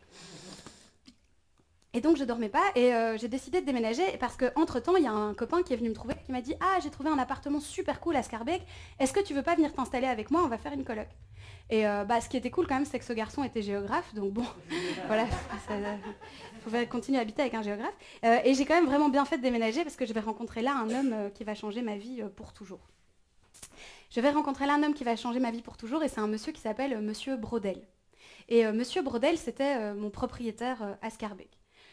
C'est un monsieur qui est pas spécialement grand, pas spécialement petit, tu vois, pas de distinction caractéristique, enfin voilà, un monsieur. Que quand tu l'appelles, il est toujours un peu penaud, enfin il a toujours l'air de débarquer un peu, comme ça, il est toujours un peu, oh, quand même, voilà. Et alors ce monsieur, il est propriétaire de l'immeuble à appartements dans lequel moi je vivais et qui compte 5 appartements. Il est propriétaire de l'immeuble à appartements à côté qui compte 4 appartements et un intérieur d'îlot dans lequel il y a un garage de taxi. Il est propriétaire de l'immeuble à appartements à côté, qui compte 5 appartements et il y a aussi un intérieur d'îlot dans lequel il y a ses bureaux. Mais historiquement, clairement, ces 2 intérieurs d'îlot, c'est pas un garage de taxi et c'est pas des bureaux, d'accord? C'est des anciennes fabriques industrielles qui datent d'il y a longtemps. Il est propriétaire d'un autre immeuble à appartements qui est de l'autre côté de la rue et qui compte 5 appartements. Il est propriétaire de 2 maisons sur l'avenue Paul Deschanel. Est-ce que vous voyez, c'est cette très jolie avenue? Ok, bah, c'est joli. Et il est aussi propriétaire de sa maison à lui qui est à Wemel. Ça, c'est la première que j'ai eue parce que c'était celle qui était écrite sur mon bail. Alors j'ai été regarder sur internet d'en haut parce que je suis curieuse. Voilà. Cette maison, je trouve, est moins jolie que les deux sur l'avenue Paul Deschanel, franchement. Mais c'est grand et il a des chevaux. Voilà, bref. Non mais c'est vrai que ça tu peux pas l'avoir à l'avenue Paul Deschanel, on va pas se mentir. Donc c'est un monsieur qui s'y connaît vachement bien en maison. Voilà. Et ça tombe bien parce que nous, l'appartement il est bien, mais on commence à avoir des petits soucis. Notre premier souci, c'est que quand on se douche, il pleut chez Teresa, chez la dame polonaise du 2e, comme dit ce monsieur. Donc on va le trouver, on lui dit « Ah, quand on prend une douche, il pleut chez Teresa ». Et d'abord, il nous dit « Non ». Ça dure un peu. Mais au bout d'un moment, tout le monde est forcé de reconnaître que quand même, s'il se passe quelque chose, quoi. Alors, il nous raconte qu'il a une théorie là-dessus, quoi. Il nous dit, le problème, en fait, c'est que vous vous douchez mal et que vous sortez tout mouillé de la douche et qu'ensuite, l'eau, elle ruisselle sur vous. Ensuite, elle s'infiltre entre les carrelages. Ensuite, elle s'infiltre dans le plancher. Et ensuite, il pleut chez la dame polonaise du 2e. Donc je ne sais pas si c'est lié à sa classe sociale, mais ce monsieur croit en la théorie du ruissellement. Et la théorie du ruissellement, c'est cette théorie néolibérale qui veut que si on laisse les gens très riches s'enrichir, ça va finir par ruisseler sur l'ensemble de la population. Et bon, à part ça, l'appartement, il est bien, vraiment. Mais on commence à avoir un autre souci, c'est qu'il se met à pleuvoir dans la chambre de ma coloc. Et la chambre de ma coloc, elle est légale, d'accord? Donc elle fait 9 mètres carrés. Ce qui fait que grosso modo ça fait genre 2,80 m et des raouettes sur 3 mètres. Enfin, pas grand, pas petit mais pas grand quoi. Mais donc si tu veux un lit de personnes, le lit de personnes il est quand même d'office un petit peu au milieu de la pièce. Et le trou aussi. Et du coup au début il nous propose de mettre un seau pour récolter l'eau qui tombe. Ma coloc elle faisait des études de psycho, elle lui a expliqué que c'était une technique de torture, tu vois, quand tu sais pas quand la goutte va tomber dans le seau. Au début, il ne peut pas venir réparer parce qu'il pleut. Ensuite, il ne peut pas venir réparer parce qu'il fait trop beau. Et en fait, cette histoire, elle va durer 6 mois. Elle va durer 6 mois. Et un jour, je le croise dans la rue et je suis colère. Je suis colère et je lui dis, « Monsieur Brodel, il va falloir venir réparer le trou parce que sinon, nous, on va faire quelque chose en fait. On va aller voir des gens, on va aller voir un avocat, on va aller voir le syndicat des locataires. Je ne sais pas, nous, on va arrêter de payer le loyer, on va faire quelque chose. Enfin, venez réparer ce trou, quoi. » Alors là, il me dit, alors vous, hein, je vous conseille de ne pas commencer à jouer à ça avec moi, parce que si on va par là, moi je sais qui va gagner. Alors bonjour, je m'appelle Sarah, j'ai 34 ans, je suis géographe, j'habite à Bruxelles. Je travaille un peu sur les questions de logement, quand même, hein, un peu. Et j'ai pas porté plainte contre mon propriétaire. J'ai pas porté plainte contre mon propriétaire parce que moi aussi j'ai une petite idée de si on va par là qui va gagner, en fait. Ce qui se passe, c'est que souvent, ce monsieur, ce qu'il nous dit, c'est ben oui, vous avez raison, l'appartement est en mauvais état. En fait, l'immeuble est en mauvais état. Ce qu'il faudrait que je fasse, c'est que je vous mette tous et toutes dehors et que je puisse rénover tout l'immeuble. Et moi et mes colocs, je sais que ça va. Je sais qu'on va retrouver un autre endroit où vivre. Mais Malika, la dame marocaine du 4e, comme il dit, qui vit avec ses enfants et qui, pour le moment, à ce moment-là, était sur les minima sociaux, elle vit là depuis 8 ans, elle n'a pas un gros revenu, le loyer qu'elle a, ça n'existe plus à Scarbeck, d'accord? S'il la met dehors, elle doit aussi faire comme ma mère, c'est-à-dire changer de vie, quoi, ou prendre un appartement vraiment très très pourri. Teresa, la dame polonaise du 2e, même combat. Le monsieur du 1er, je ne le connaissais pas bien, notamment parce qu'on n'avait pas les mêmes horaires, parce que moi je ne travaille pas dans le bâtiment à 5h30 du matin, quoi. Et puis la famille qui était au rez-de-chaussée, que j'ai moins bien connue, ils vivaient à 5 dans 2 pièces, et donc j'ai l'impression que s'ils avaient eu un peu plus de thunes, ils en auraient pris une 3e. Et donc en fait, ce monsieur, quand il me dit ça, il me fait peur. Il me fait peur, et il peut d'autant plus facilement me faire peur qu'il y a un truc qui existe entre nous et qu'on ne nomme pas, dont on ne parle jamais. Formellement et officiellement, qu'est-ce qui nous lie tous les deux, moi et monsieur Brodel? Ce qui nous lie tous les deux, c'est qu'en fait, on a signé un bail, d'accord? Et vous avez sans doute appris à l'école, vous aussi, que un contrat, c'est quelque chose que 2 personnes font parce qu'elles sont libres et égales, d'accord? C'est parce que tu es libre et égal à quelqu'un d'autre que tu peux tranquillement rentrer dans une relation contractuelle. Mais le truc, c'est qu'en fait, il y a un contrat pour lequel on reconnaît l'inégalité structurelle entre les 2 parties prenantes, c'est le contrat de travail, dans lequel on dit « Ah, comme l'employeur peut virer l'employé, il y a un rapport de force, il y a un truc, quoi. » Et donc, qu'est-ce qu'on a? On a des syndicats, des conventions des commissions paritaires et des conventions collectives, etc., etc. Mais en matière de logement, pas. En matière de logement, on est tous et toutes renvoyés individuellement face à notre propriétaire, ou face à notre banque d'ailleurs, pour ceux qui essayent. Et il y a ce rapport de force, on n'en parle pas, il est nié, quoi. Et puis bon, il y a un autre truc en fait, ce monsieur-là qui dit ok, je vais rénover l'immeuble, et puis qu'est-ce qui va se passer avec le prix des loyers? Ils vont augmenter s'ils rénovent les appartements. Mais en fait, c'est tout à fait logique, c'est-à-dire que sur un marché locatif privé, vous avez 2 appartements les mêmes, dans la même rue. Vous en avez un qui est rénové et l'autre pas. Vous allez être d'accord de payer plus cher pour l'appartement qui est rénové. On est d'accord, c'est logique. Mais en fait, le corollaire de ce machin-là, c'est que sur un marché locatif privé, les appartements qui sont pas chers, ce sont les appartements qui ne sont pas rénovés. Autrement dit, sur un marché locatif privé, les pauvres, ils sont logés dans la partie du parc qui n'est pas rénovée.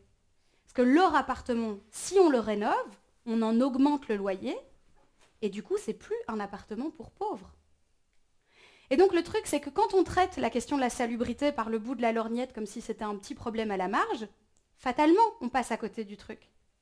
Sur un marché locatif privé non régulé, les appartements pas chers sont les appartements qui ne sont pas rénovés. Et pas rénovés, ça va de pas très joli, pas pratique, à franchement insalubre. Et puis, il y a un dernier truc que j'ai quand même envie de vous dire. Qu'est-ce qui nous arrive tous les deux? Moi et Monsieur Brodel, là, en début de mois. C'est que moi, je travaille chez Interenvironnement Bruxelles à l'époque, et j'ai besoin d'un toit pour ma sécurité ontologique, n'est-ce pas? Et ça tombe bien parce que justement, lui, il y a cet appartement dont il n'a pas besoin, parce qu'il a déjà sa maison, la OML, avec les chevaux, pour sa sécurité ontologique, vous vous souvenez? Et du coup, comme il y a cet appartement dont il n'a pas besoin, du coup, moi, je lui donne de l'argent, parce qu'il n'en a pas besoin. C'est spécial comme rapport, non? Alors, tandis que je serai chez ce monsieur, je vais vivre un truc que vous avez vécu aussi, je pense, en 2020, vous vous souvenez? Le confinement, c'était bien.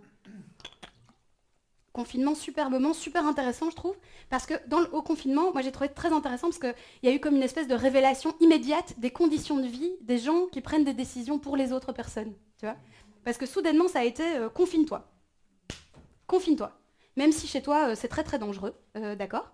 On va quand même rappeler que les violences faites aux femmes et aux enfants ont lieu dans le foyer et que chaque année, des femmes meurent dans leur maison, frappées par leur conjoint ou d'autres personnes. Confine-toi même si c'est pas bon pour ta santé. On considère qu'à Bruxelles, 33% des enfants vivent dans une maison insalubre. Et alors, parmi les choses sur lesquelles les scientifiques ne s'engueulent pas, le lien entre asthme et insalubrité, très clair. Pas de dispute scientifique sur la question.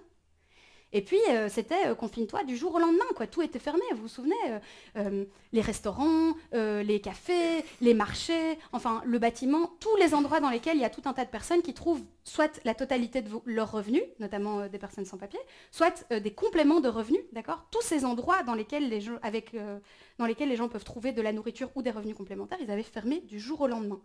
Mais il fallait payer les loyers, quoi. Ça, c'était vraiment pas du tout discutable. Du coup... Et puis c'était aussi le moment, vous vous souvenez, JC Déco nous affichait des énormes solidarités en grand là dans la rue, tu vois. Et nous on s'est dit c'est compliqué quand même, de demander à tout le monde de payer tous les loyers comme ça, si en fait il y a des gens qui n'ont plus de revenus. Peut-être que la solidarité, elle peut aussi s'exprimer entre les différentes catégories de la population, quoi. Du coup, la révolution était proche parce que nous on a fait une pétition en ligne. Voilà, on a proposé l'annulation de tous les loyers. C'était une mesure simple. C'est très propre, tu annules tous les loyers. Et puis, tu dis, en fait, c'est simple. Pour les gens que ça met dans la merde, on fait intervenir un fonds de solidarité. Parce que l'objectif, c'est jamais de créer de la pauvreté, d'accord? L'objectif, c'est jamais de créer de la pauvreté. Mais on se disait, en fait, le truc, c'est qu'à Bruxelles, plus de la moitié des appartements qui sont loués à d'autres gens, il n'y a plus d'hypothèque dessus. Plus de la moitié des appartements qui sont loués à d'autres gens à Bruxelles, ils appartiennent à des gens qui sont dans les 3 derniers déciles de revenus, d'accord? Donc je ne sais pas si vous voyez ce que c'est, les déciles de revenus, c'est quand tu classes les gens du plus pauvre au plus riche, comme à l'école, tu sais, quand on mettait les petits devant, les grands derrière, tu classes tout le monde comme ça, et puis tu fais des groupes égaux, tu fais 10%, 10%, 10%, etc.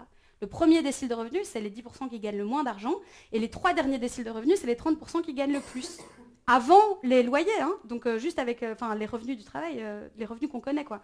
Donc on disait, peut-être que comme la moitié des appartements appartiennent à des personnes qui sont dans cette catégorie-là, peut-être qu'ils peuvent attendre que tous les loyers ne sont pas nécessaires. Bon, bref, ça n'a pas marché. Hein, ça n'a pas été un succès. Par contre, il s'est passé quand même un truc pendant le confinement, c'est qu'il y a eu un moratoire sur les expulsions.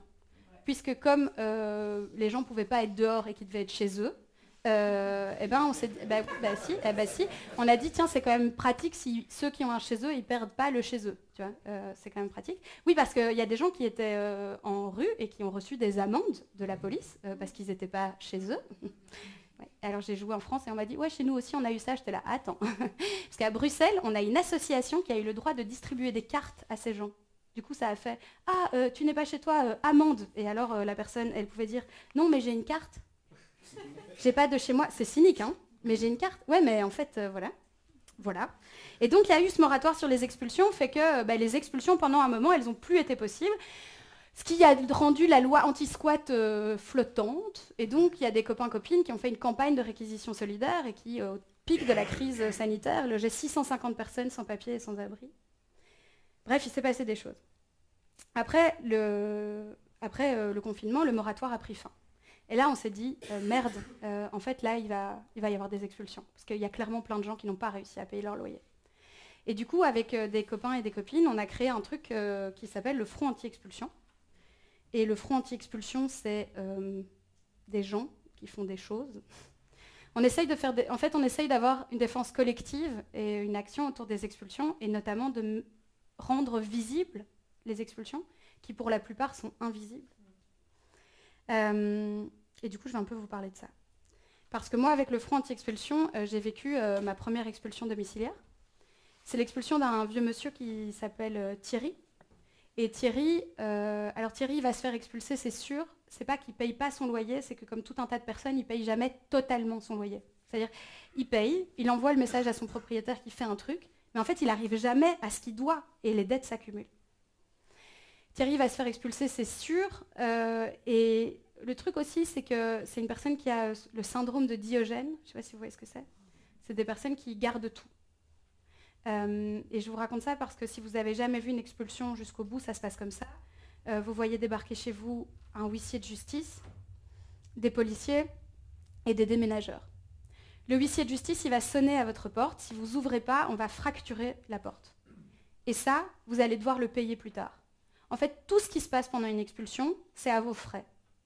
Si bien que pour un défaut de loyer de 2 000 à 3 000 euros, comme c'est la moyenne à Bruxelles, après le passage en justice de paix et l'expulsion si elle va jusqu'au bout, on peut vite être surendetté de 6 000 à 7 000 euros. Les déménageurs de la commune, ils sont là pour prendre ce qui a de la valeur chez vous et l'amener dans le grand hangar de la commune dans lequel on garde les affaires de toutes les personnes qui se sont fait expulser. Mais là, ce monsieur, il garde tout. Et du coup, il y avait des bêtes, quoi. Enfin, il y avait des mythes qui s'envolaient de ses affaires. Ça se voyait qu'il y avait des mythes. Et du coup, les déménageurs de la commune, ils n'ont rien pu reprendre. Parce qu'ils ne peuvent pas prendre le risque d'amener ici des bêtes dans le grand hangar de la commune dans lequel il y a les affaires de toutes les autres personnes. Mais quelqu'un qui a Diogène, c'est quelqu'un qui garde tout parce que tout est important. Vous comprenez, c'est ça le chemin modal, c'est que tout ça, c'est important.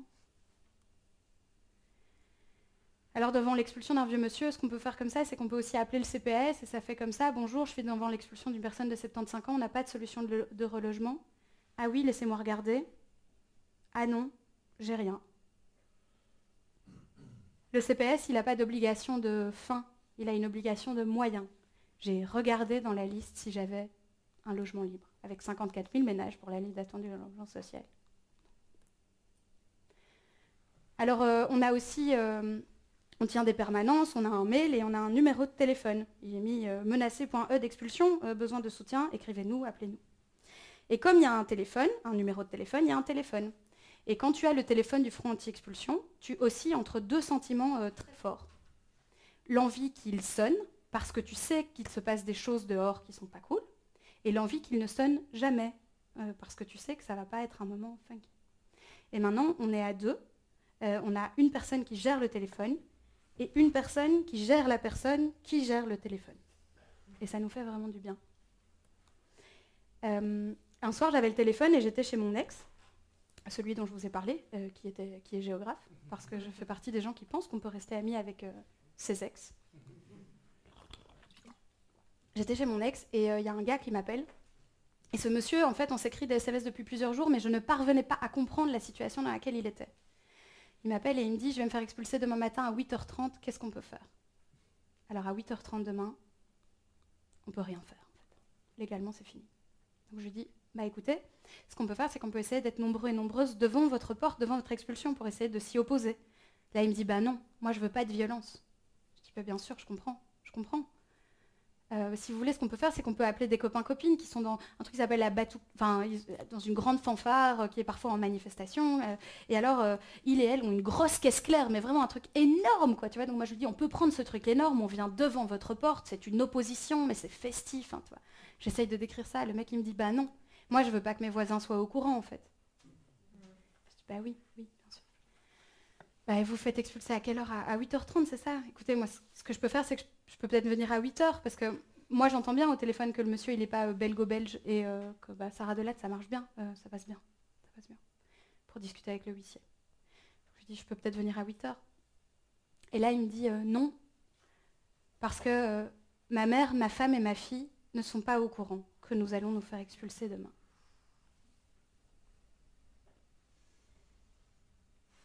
Et ça a l'air vraiment très bizarre ce qui se passe.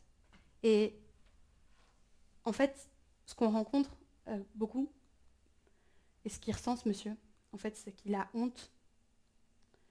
Ce monsieur, il a honte parce qu'il croit que c'est sa faute à lui, s'il n'y arrive pas. Lui, il n'a pas la tête sur le graphique. Et il croit que c'est de sa faute, s'il n'y arrive pas. À Bruxelles, tous les jours, on prononce 11 avis d'expulsion contre des ménages. Tous les jours.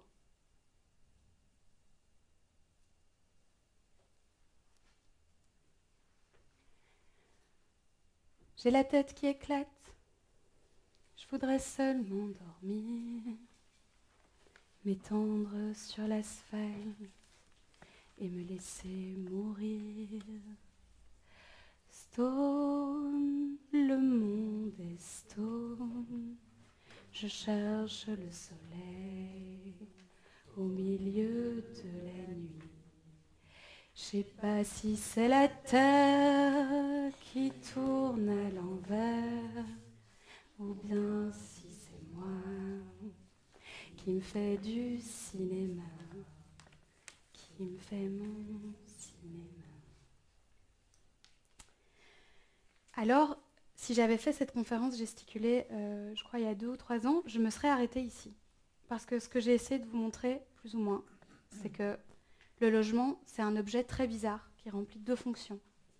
Une fonction vitale, une fonction de réponse à notre besoin de sécurité ontologique, et puis une fonction différente, qui est une fonction d'investissement, une fonction de rendement, une fonction capitaliste en somme. Et qu'entre ces 2 fonctions, ça se complique. Et que quand l'État protège mieux l'une que l'autre, ça donne les situations dont je viens de vous parler. En fait, le truc, c'est que nos logements, les logements, s'échangent sur un marché, quoi. C'est au plus offrant. Et que ce qui permet d'échanger ces choses, c'est un droit, le droit de propriété privée.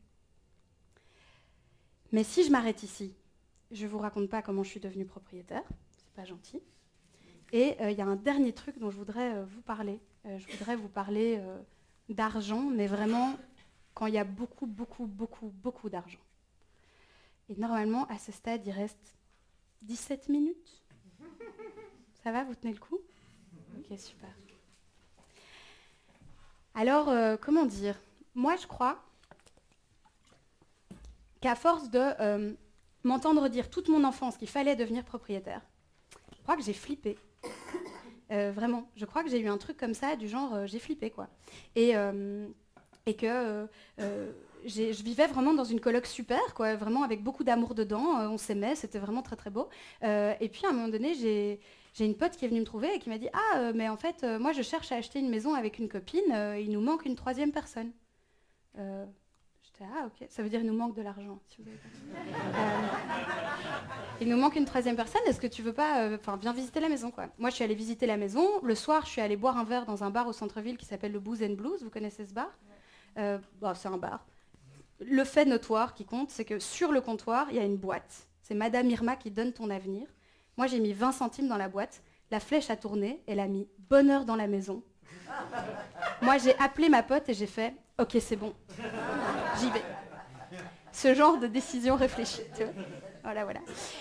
Mais à 3, on n'avait toujours pas assez d'argent que pour acheter une maison. Donc on a dû aller, bien que nous avions toutes les 3 de l'argent de côté, soit d'héritage, soit d'épargne, quel que soit. Et on a été du coup voir une banque, mais les banques, elles ne voulaient pas nous prêter d'argent parce qu'on n'était pas mariés à 3. Voilà, toutes les 3. Alors, du coup, on a eu une discussion avec la banquière, tu sais, sur la durabilité de l'amitié face à la fugacité de l'amour, tout ça. Intéressant. La banquière était d'accord, c'est vrai que c'est... Voilà, mais pour le prêt, c'était quand même non. Donc, on a été voir un courtier. Un courtier en banque et en assurance, c'est quelqu'un qui a la confiance des banques et des assurances. Toi, tu ne l'as pas, mais lui, il l'a. Voilà. Et mon courtier, il s'appelle Emmanuel Nagan-Deschen, et il n'y a pas énormément de majuscules dans cette partie-là. Voilà. Et Manu, c'est un type hyper sympa. Non mais vraiment, Manu est un type très sympa qui nous a dit, mais moi je vais vous aider, je vais vous trouver un prêt, mais vous gagnez bien votre vie en fait?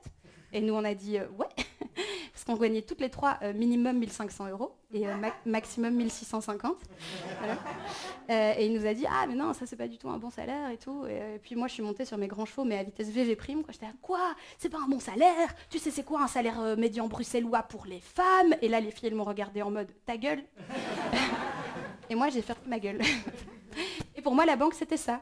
Pour moi la banque c'était on ne prête qu'aux riches, il faut montrer patte blanche, on va valider certains styles de vie et pas d'autres, etc. etc. Mais j'ai rencontré une nana trop cool qui a une conférence gesticulée qui s'appelle Chronique d'une ex-banquière. Et elle s'appelle Aline, parce qu'elle a un vrai prénom. Et Aline et moi, on est devenues très copines. Et elle m'a beaucoup parlé d'argent. Et elle m'a fait comprendre que l'argent, c'est plus compliqué que ça. Et que les banques, c'est plus compliqué que cette histoire-là. En gros, dans sa conf, elle explique que les banques, c'est pas juste qu'elles te prêtent de l'argent à toi, c'est qu'en fait, elles décident où est-ce qu'on va investir, qu'est-ce qu'on va construire demain, quoi. Elle explique aussi dans sa conférence gesticulée qu'en fait, en ce moment, il y a beaucoup, beaucoup d'argent qui a besoin de s'investir. Et il y en a tellement qu'eux, ils appellent ça le mur de l'argent, quoi. Voilà, toi, tu n'as pas d'argent, mais dans la vie, il y a le mur de l'argent. Ouais. Et cet argent, il a besoin de s'investir, et je vais y revenir dans 2 secondes, il va s'investir notamment dans les villes. Mais d'abord, pourquoi on a un mur de l'argent? On a un mur de l'argent parce qu'on a changé des taxes, tout un tas de trucs, mais aussi parce qu'on est occupé à foutre en l'air des systèmes collectifs qui permettaient de se protéger en groupe, quoi, notamment la pension. Je ne sais pas si vous voyez comment ça fonctionne, la pension, que c'est toujours votre pilier principal de la pension, que si on se bat, ça va le rester.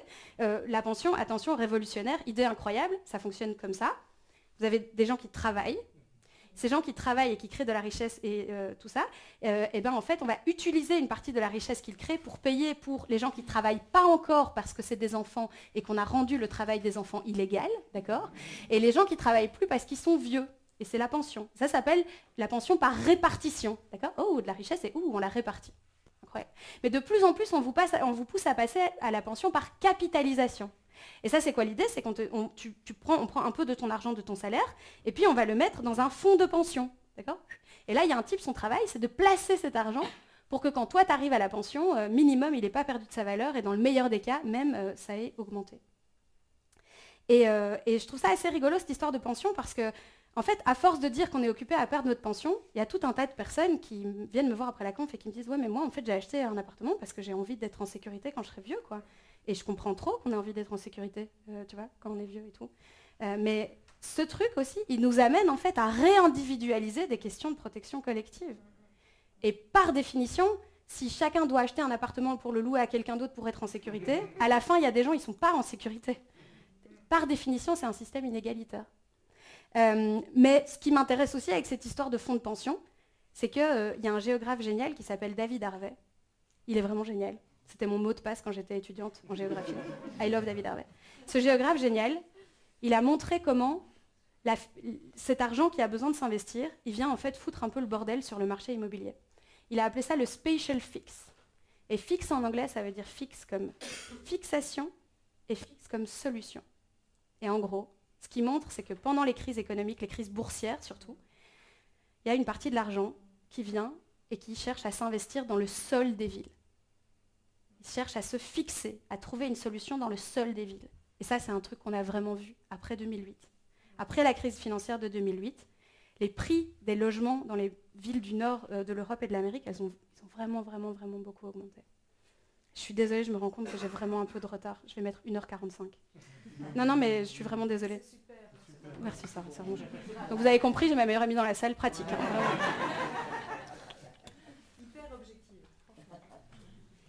Et donc cet argent, il va venir se fixer et trouver une solution. Et alors quelqu'un m'a dit, oui mais en fait c'est comme l'or, tu vois, ça c'est la même chose que l'or. Parce que c'est quoi la logique qu'il y a derrière? Pourquoi est-ce qu'il vient là dans la ville? La logique c'est de se dire, Bruxelles ce sera toujours Bruxelles, New York ce sera toujours New York. Peut-être qu'on peut perdre un peu d'argent au début, mais en fait si on achète plein de terrains et si on a les reins assez solides que pour le voir venir, sur le long terme, c'est tranquille. Et puis ce qui va se passer aussi, c'est qu'une des stratégies, ça ne va pas être juste d'acheter et de fixer. Une des stratégies, ça va être par exemple de faire changer des règles pour pouvoir transformer ce terrain sur lequel je peux fixer un peu d'argent en quelque chose de très intéressant. Par exemple, quelque chose qui fait comme ça, comme ça, comme ça, comme ça, comme ça, comme ça. Oh, une tour. Alors on dit plus tour à Bruxelles, on dit émergence. Oui, ça faisait peur Bruxelles. Donc une émergence, là, une tour qui peut aussi être vue comme une solution pour fixer beaucoup d'argent. Parce que si vous avez un petit terrain, tu peux fixer un peu d'argent, mais là, tu peux fixer plein d'argent. Une autre stratégie de cet investissement, ça peut aussi être d'acheter un terrain et puis de ne pas faire grand-chose et d'espérer le revendre plus cher plus tard. Parce que le quartier est devenu super sympa. Alors je ne vous pousse pas à investir comme ça individuellement, ça ne m'arrange pas du tout, hein, vous avez compris. Il faut savoir que tout le monde ne gagne pas dans l'immobilier, c'est important de le dire, même si sur YouTube, ils vous disent le contraire. Voilà. Donc ça, c'est un des trucs, ce special fix. Et si je vous parle du special fix, c'est parce qu'il y a un dernier truc dont j'ai très envie de vous parler. C'est cette histoire de loyer et de prix de vente qui sont devenus très élevés. Donc les loyers et les prix de vente, ils sont devenus comme ça. Mais pourquoi est-ce qu'ils ont augmenté ? Ils ont augmenté notamment parce que la demande a augmenté. Et la demande, elle a augmenté à Bruxelles parce qu'on est plus nombreux et nombreuses à vivre à Bruxelles aujourd'hui que dans les années 90, d'accord ? La demande a aussi augmenté parce qu'on change de mode de vie. En tout cas, notamment, les gens se séparent. Pas de problème, pas de jugement vraiment. Mais les gens se séparent et puis, en fait, de plus en plus, les deux parents veulent la garde, et c'est vraiment magnifique, veulent la garde partagée des enfants. Mais du coup, tout le monde a besoin d'une chambre en plus pour accueillir les enfants. Et donc, il y a comme ça des demandes, des changements démographiques et des changements de style de vie qui changent le type de demande en matière immobilière. Et puis, il y a aussi la demande qui a augmenté, je vous ai dit, parce qu'en partie, il y a une demande qui cherche à s'investir, même si ce n'est pas pour avoir tout de suite un rendement. Et puis, par contre, il y a aussi une demande qui cherche à investir pour avoir tout de suite un très haut rendement, comme par exemple en Airbnb ou des trucs comme ça. Et donc, on est dans une situation dans laquelle, effectivement, les prix ont augmenté parce que la demande, qui est très variée, a augmenté. Et vous avez peut-être appris à l'école que quand vous avez un problème de prix et qu'il y a beaucoup de demandes, ce qu'il faut faire, c'est qu'il faut résoudre ça en augmentant l'offre. Et ouais, l'offre. Et c'est d'ailleurs ce que disent les promoteurs immobiliers. Ils disent aux hommes et aux femmes politiques, ah, vous avez un problème de loyer, tout ça, il y a des femmes et des hommes politiques que ça emmerde furieusement. Ils leur disent, écoutez, laissez-nous construire des logements neufs, mécaniquement, par la loi de l'offre et de la demande, ça va résoudre le problème. Et alors, malheureusement, ça ne fonctionne pas comme ça. J'adorerais pouvoir vous dire que ça fonctionne comme ça, mais ça ne fonctionne pas comme ça. Et pour vous raconter un peu pourquoi ça ne fonctionne pas comme ça, je vais vous emmener avec moi à Beesbrook. Est-ce que vous voyez où c'est Beesbrook ? Donc maintenant, on va au canal. D'ici, on va au canal. Ensuite, on va vers Anderlecht. Et vous marchez, vous passez Molenbeek, vous arrivez à Anderlecht, vous marchez, vous passez de la Croix, vous arrivez à la rue Hoyer. Vous avez la rue Hoyer à votre droite. Et là, devant vous, s'étend le bassin de Beesbrook. Et le bassin de Beesbrook, jusqu'il n'y a pas très longtemps, c'était un bassin industriel, quoi, tu vois. Et ce qu'on pouvait construire sur un bassin industriel, c'était ça. Ce sont des bâtiments pour accueillir des activités productives. Et un bâtiment pour accueillir une activité productive, ça fait comme ça. Un étage pour les activités productives et un étage pour le bureau. Mais pas du bureau PricewaterhouseCoopers McKinsey, d'accord ? Non, du bureau pour gérer qu'est-ce qui se passe en dessous.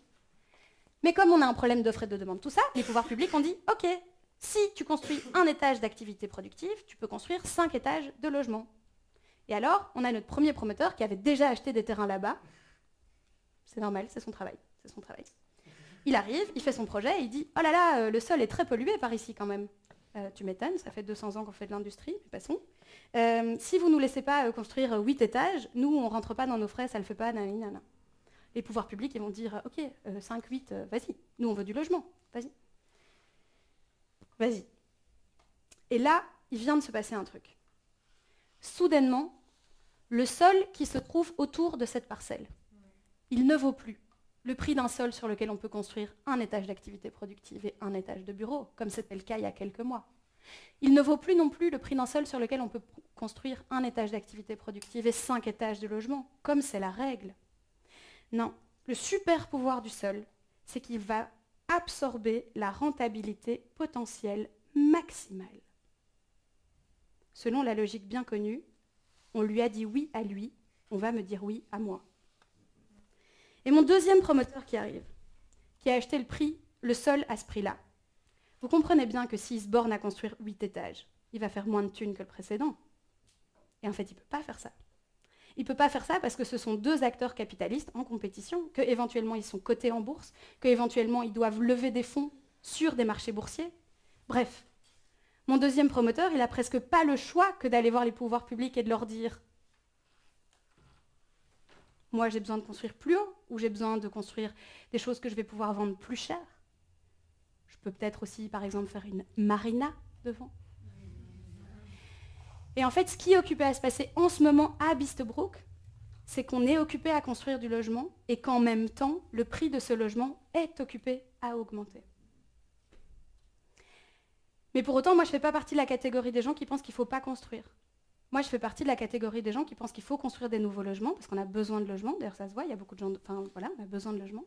Mais on a besoin de logements sur lesquels on a une possibilité de décision collective. Des logements qui ne vont pas absorber la rentabilité potentielle maximale. Des logements publics, des logements sociaux. Et du coup, je vous raconte ça aussi pour vous dire que du coup, si on veut baisser les loyers, il va falloir baisser les loyers. Ah mais tout à l'heure, tu as dit qu'on ne pouvait pas. Oui, mais tout à l'heure, j'ai oublié de vous dire. Il y a quelques années, je suis tombée sur un article de loi d'une juge de paix qui a recensé les 71 lois, je crois, de blocage et de gel des loyers que la Belgique a connues depuis 1918. En fait, on n'a pas arrêté d'agir sur les loyers, mais on a chaque fois fait ça de façon locale et de façon limitée dans le temps, parce qu'on espérait que la loi de l'offre et de la demande équilibrerait tout à la fin, ce qu'elle ne fait pas. Et les lois n'ont pas changé, en fait, la Constitution n'a pas changé. Et ce qui semblait possible avant ne semble plus possible maintenant. Et je crois que c'est parce que nous faisons face à un problème politique.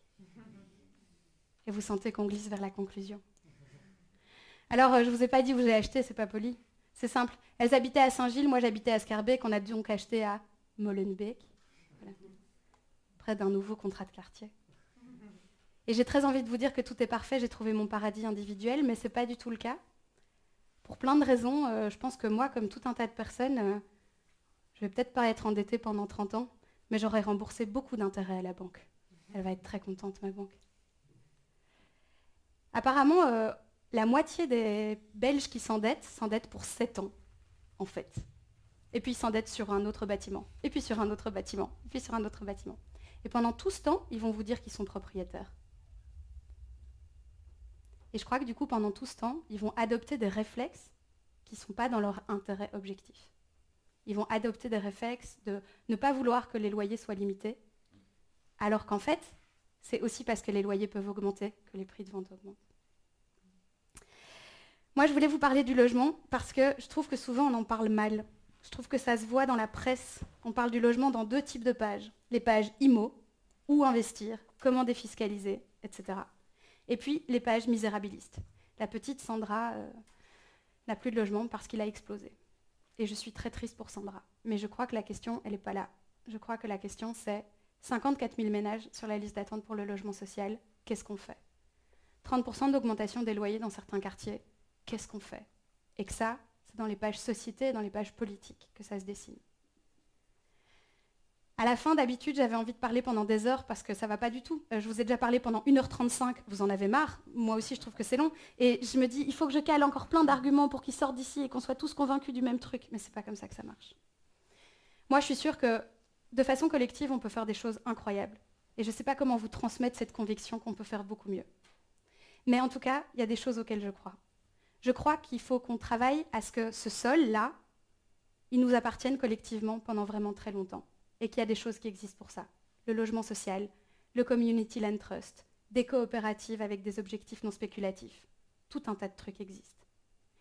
Et puis je crois aussi qu'il va falloir qu'on agisse par rapport aux loyers. Moi, je vous dis baisser les loyers, mais en fait, il y a beaucoup de discussions sur le sujet. Et cette propriété privée dont je vous ai à peine parlé, elle a une caractéristique très particulière. Elle a la possibilité d'accumulation infinie, qui fait qu'il y a des gens qui peuvent, et des entreprises qui peuvent accumuler des logements, mais à l'infini, tandis que d'autres seront obligés d'accepter les prix du marché. À Berlin, il y a 3 ans, ils ont demandé ça. Ils ont dit aux Berlinoises et aux Berlinois, est-ce que vous êtes d'accord qu'on exproprie les propriétaires de plus de 3000 logements? Alors ils ont dit oui, hein, elles ont dit oui. Ce n'est pas les mêmes mécanismes, mais je voudrais juste insister là-dessus. C'est le même droit, c'est la même propriété qui permet cette accumulation à l'infini. Alors on peut en discuter après, on peut en discuter longuement, mais je voudrais bien terminer cette conférence gesticulée par la citation d'un monsieur, il y a à peu près 200 ans, un peu plus. Au moment où se discute cette nouvelle propriété privée, celle que vous connaissez, que moi je connais, dans laquelle on est né et qu'on n'arrive pas à penser autrement, au moment où ça se discute, ce truc-là, il y a un homme qui a dit ceci. Il a dit, si on regarde la situation d'un homme qui possède un grand terrain et qui a travaillé toute sa vie à faire fructifier son bien, parce qu'il y a planté des vergers, parce qu'il y a fait construire des maisons, et que du coup, aujourd'hui, beaucoup de gens vivent dessus et ça produit beaucoup de richesses. Ne pas lui laisser transmettre sa terre à ses enfants, ça a l'air franchement dégueulasse. Mais le truc, c'est que si on regarde ça, on se trompe de point de vue. Le point de vue qu'il s'agit d'adopter, c'est le point de vue du nouveau venu sur la terre, de l'enfant qui naît dans une famille qui ne possède aucune maison et aucun terrain, et qui fait face à un monde totalement approprié. Alors ne pas remettre en question l'héritage et la propriété privée, c'est ici que réside l'injustice. On nous prend pour des fous, ce qu'on peut penser de nous, on s'en fout, on se fout de tout, on se fout d'être malheureux, on s'aime encore mieux quand on n'a plus rien à peur. Quand on n'a plus rien à peur. Voilà, merci beaucoup pour votre attention. Merci beaucoup.